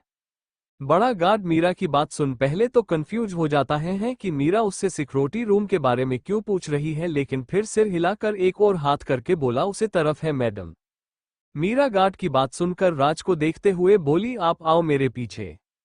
मीरा की बात सुन इस बार सभी शौक रह जाते हैं। मोटे गार्ड को समझ में नहीं आ रहा था कि उसके सामने ये हो क्या रहा है, और राज मीरा की बात सुन अपना सिर ऊपर करके मीरा को हैरानी से देखने लगता है। मीरा राज को अभी भी बाइक पर बैठा देख गुस्से से राज के पास आकर बाइक का स्टैंड लगा देती है और फिर राज का हाथ पकड़कर उसे बाइक से उतारकर बोली, तुम्हें प्यार से मेरी बात समझ नहीं आता है ना? मीरा फिर गार्ड को देखकर गुस्से में बोली, तुम देख क्या रहे हो, जाओ इनके बाइक को पार्किंग स्थल पर खड़ी करो। गार्ड मीरा की गुस्से भरी आवाज सुनकर जल्दी से राज के दूसरे हाथ से बाइक पकड़ लेता है, उसे कंपनी के अंदर ले जाता है। मीरा फिर राज को सिक्योरिटी रूम की तरफ ले जाने लगती है और बड़ा गार्ड बस हैरानी से मीरा के साथ राज को जाते हुए देखता रहता है। उसे समझ नहीं आ रहा था कि मैडम उस आदमी के साथ उसकी पत्नी होने जैसे व्यवहार क्यों कर रही है। अरे भाई भला गार्ड को थोड़े ही पता था कि मीरा राज की बीवी है, तभी तो बीवी जैसा व्यवहार करेगी। राज मीरा को रोकते हुए बोला, मीरा जी आप अभी बॉस है ना कि मेरी पत्नी, और यह कंपनी है ना कि आपका घर। राज की बात सुन मीरा राज को घूर के देखते हुए बोली, एंग्री बहुत समझो, मैं अभी बॉस हो तभी तुम यहाँ सही सलामत खड़े हो, वरना अगर हम घर पर होते तो पक्का मैं अभी तक आपको यमलोक भेज देती। और आप मेरे पीछे शांति से चलो, नहीं तो मुझे और भी तरीके आते हैं। मीरा की बात सुन राज शौक रह जाता है, आज उसकी क्यूट बीवी इतनी खतरनाक बनकर क्यों बात कर रही है। मीरा फिर राज को उस रूम में ले जाकर गेट बंद करके पीछे पलटकर राज को देखती है, जो शांति से अपना सिर नीचे करके खड़ा हुआ था। मीरा राज को घूर के देखते हुए बोली, एंग्री हब्बी आप सच में सीधे हो, यह मेरे सामने ही ऐसा बनने का नाटक करते हो? मीरा की बात सुन राज कुछ नहीं बोलता है, ना जाने क्यों उसे लग रहा था आज मीरा उसके साथ कुछ बुरा करने वाली है। तभी मीरा एक कुर्सी लाकर बोली, बैठो इस पर। राज शांति से किसी छोटे बच्चे की तरह कुर्सी पर बैठ जाता है। राज के बैठने के बाद मीरा राज को गुस्से से घूर के देखते हुए बोली, पाउटिंग हब्बी में जो पूछो उसका जवाब मुझे हाँ या ना में चाहिए, समझे आप? मीरा की बात सुन राज जल्दी से हाँ में सिर हिला देता है। वो भला अपनी क्यूट डेविल वाइफ को मना भी नहीं कर सकता था। मीरा राज की हाँ सुनकर राज के कुर्सी के चारों ओर घूमकर बोली, क्या मैं आपसे घर का काम करवाती हूँ? मीरा का पहला ही सवाल सुन राज शौक रह जाता है और वो जल्दी से ना में सिर हिला देता है। मीरा आगे बोली, और क्या आप मेरे वजह से रोज कंपनी में लेट आते हैं? राज छोटा सा मुंह बनाकर फिर से ना में सिर हिला देता है।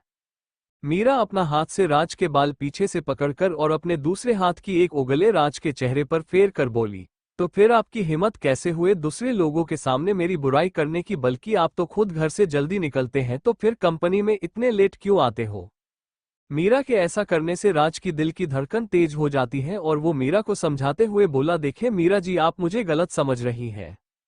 मीरा राज के होठों के पास अपने होठों को लाकर राज को देखते हुए बहुत ही सेक्सी आवाज में बोली, तो फिर आप मुझे बताओ ना कि मैं आपको गलत क्यों ना समझूं? और इतना बोल मीरा राज के होठों पर किस करने लगती है। राज कुछ नहीं कर पा रहा था, क्योंकि मीरा ने उसके हाथ कुर्सी के रस्सी से बांध रखे थे। अब राज कुछ भी नहीं कर सकता था, जो भी करेगी वो मीरा ही राज के साथ करने वाले थी। और यही सोच राज गहरी सांस लेकर अपनी आंखें बंद कर लेता है। उसे समझ नहीं आ रहा होता है कि अब वो कैसे मीरा का ये रोमांटिक टॉर्चर झेले। तभी मीरा राज के होठों पर अपने दांतों से हल्का सा काट लेती है, जिससे राज जोर से चीखते हुए अपनी आंखें खुलता है। रूम के बाहर दोनों गार्ड खड़े हुए थे। अंदर से इस तरह की आवाजें सुन दोनों एक दूसरे को देखने लगते हैं। राज की चीख सुनकर मीरा की हंसी छूट जाती है और राज मीरा को घूर के देखने लगता है। फिर मीरा अपने शर्ट के ऊपर के एक एक कर बटन खोलने लगती है। ये देखकर तो राज की आंखें बड़ी बड़ी हो जाती हैं। मीरा अपने शर्ट के बटन खोलते हुए बोली, हब्बी देखो ना इस रूम में कितनी गर्मी है। इतना बोल मीरा अपनी शर्ट उतारकर राज के पास फेंक देती है। राज हकलाते हुए मीरा से बोला, मीरा जी यह आप मेरे साथ सही नहीं कर रही है। राज की बात सुनकर मीरा के चेहरे पर मुस्कान आ जाती है और वो अपने पैंट का बटन खुलकर बोली, हब्बी आपने अभी से हार मान ली और मैंने अभी तो शुरू ही किया है, अब और आगे आगे देखो मैं कैसे आपको अपने तरीके से कंपनी लेट आने और लोगों से झूठ बोलने के लिए सजा देती हूँ। इतना बोल मीरा पैंट खोलकर उसे भी उतारकर साइड में फेंक देती है। अब मीरा केवल पेटी और टॉप में थी जिसे देख राज का गला सूखा जा रहा था। मीरा राज के पास आकर उसकी गोद में बैठकर बोली, हब्बी मुझे आपके गोद में बैठना है, और अपने हाथ राज के गले में डालकर बैठ जाती है। राज से मीरा का ये टॉर्चर सहन नहीं हो रहा था और वो ना चाहकर भी कुछ नहीं कर पा रहा होता है। मीरा राज की गोद में इस तरह बैठी हुई थी कि राज के मेन पार्ट में जल्दी ही परिवर्तन आने लगा था और मीरा को इस बात का एहसास हो चुका था, लेकिन फिर भी इसे इग्नोर कर मीरा आराम से राज के गोद में किसी छोटी बच्ची की तरह बैठी हुई थी। लेकिन राज की तो हालत खराब हो रही थी और अब उसके माथे से पसीना भी आने लगा था। मीरा अपने एक हाथ राज माथे पर रखकर फिर पसीना साफ करके बोली, हब्बी आपको क्या हो रहा है और आपके माथे से इतना पसीना क्यों आ रहा है? मीरा को अनजान बनता देख राज उसे गुस्से से घूर के देखने लगता है, एंग्री।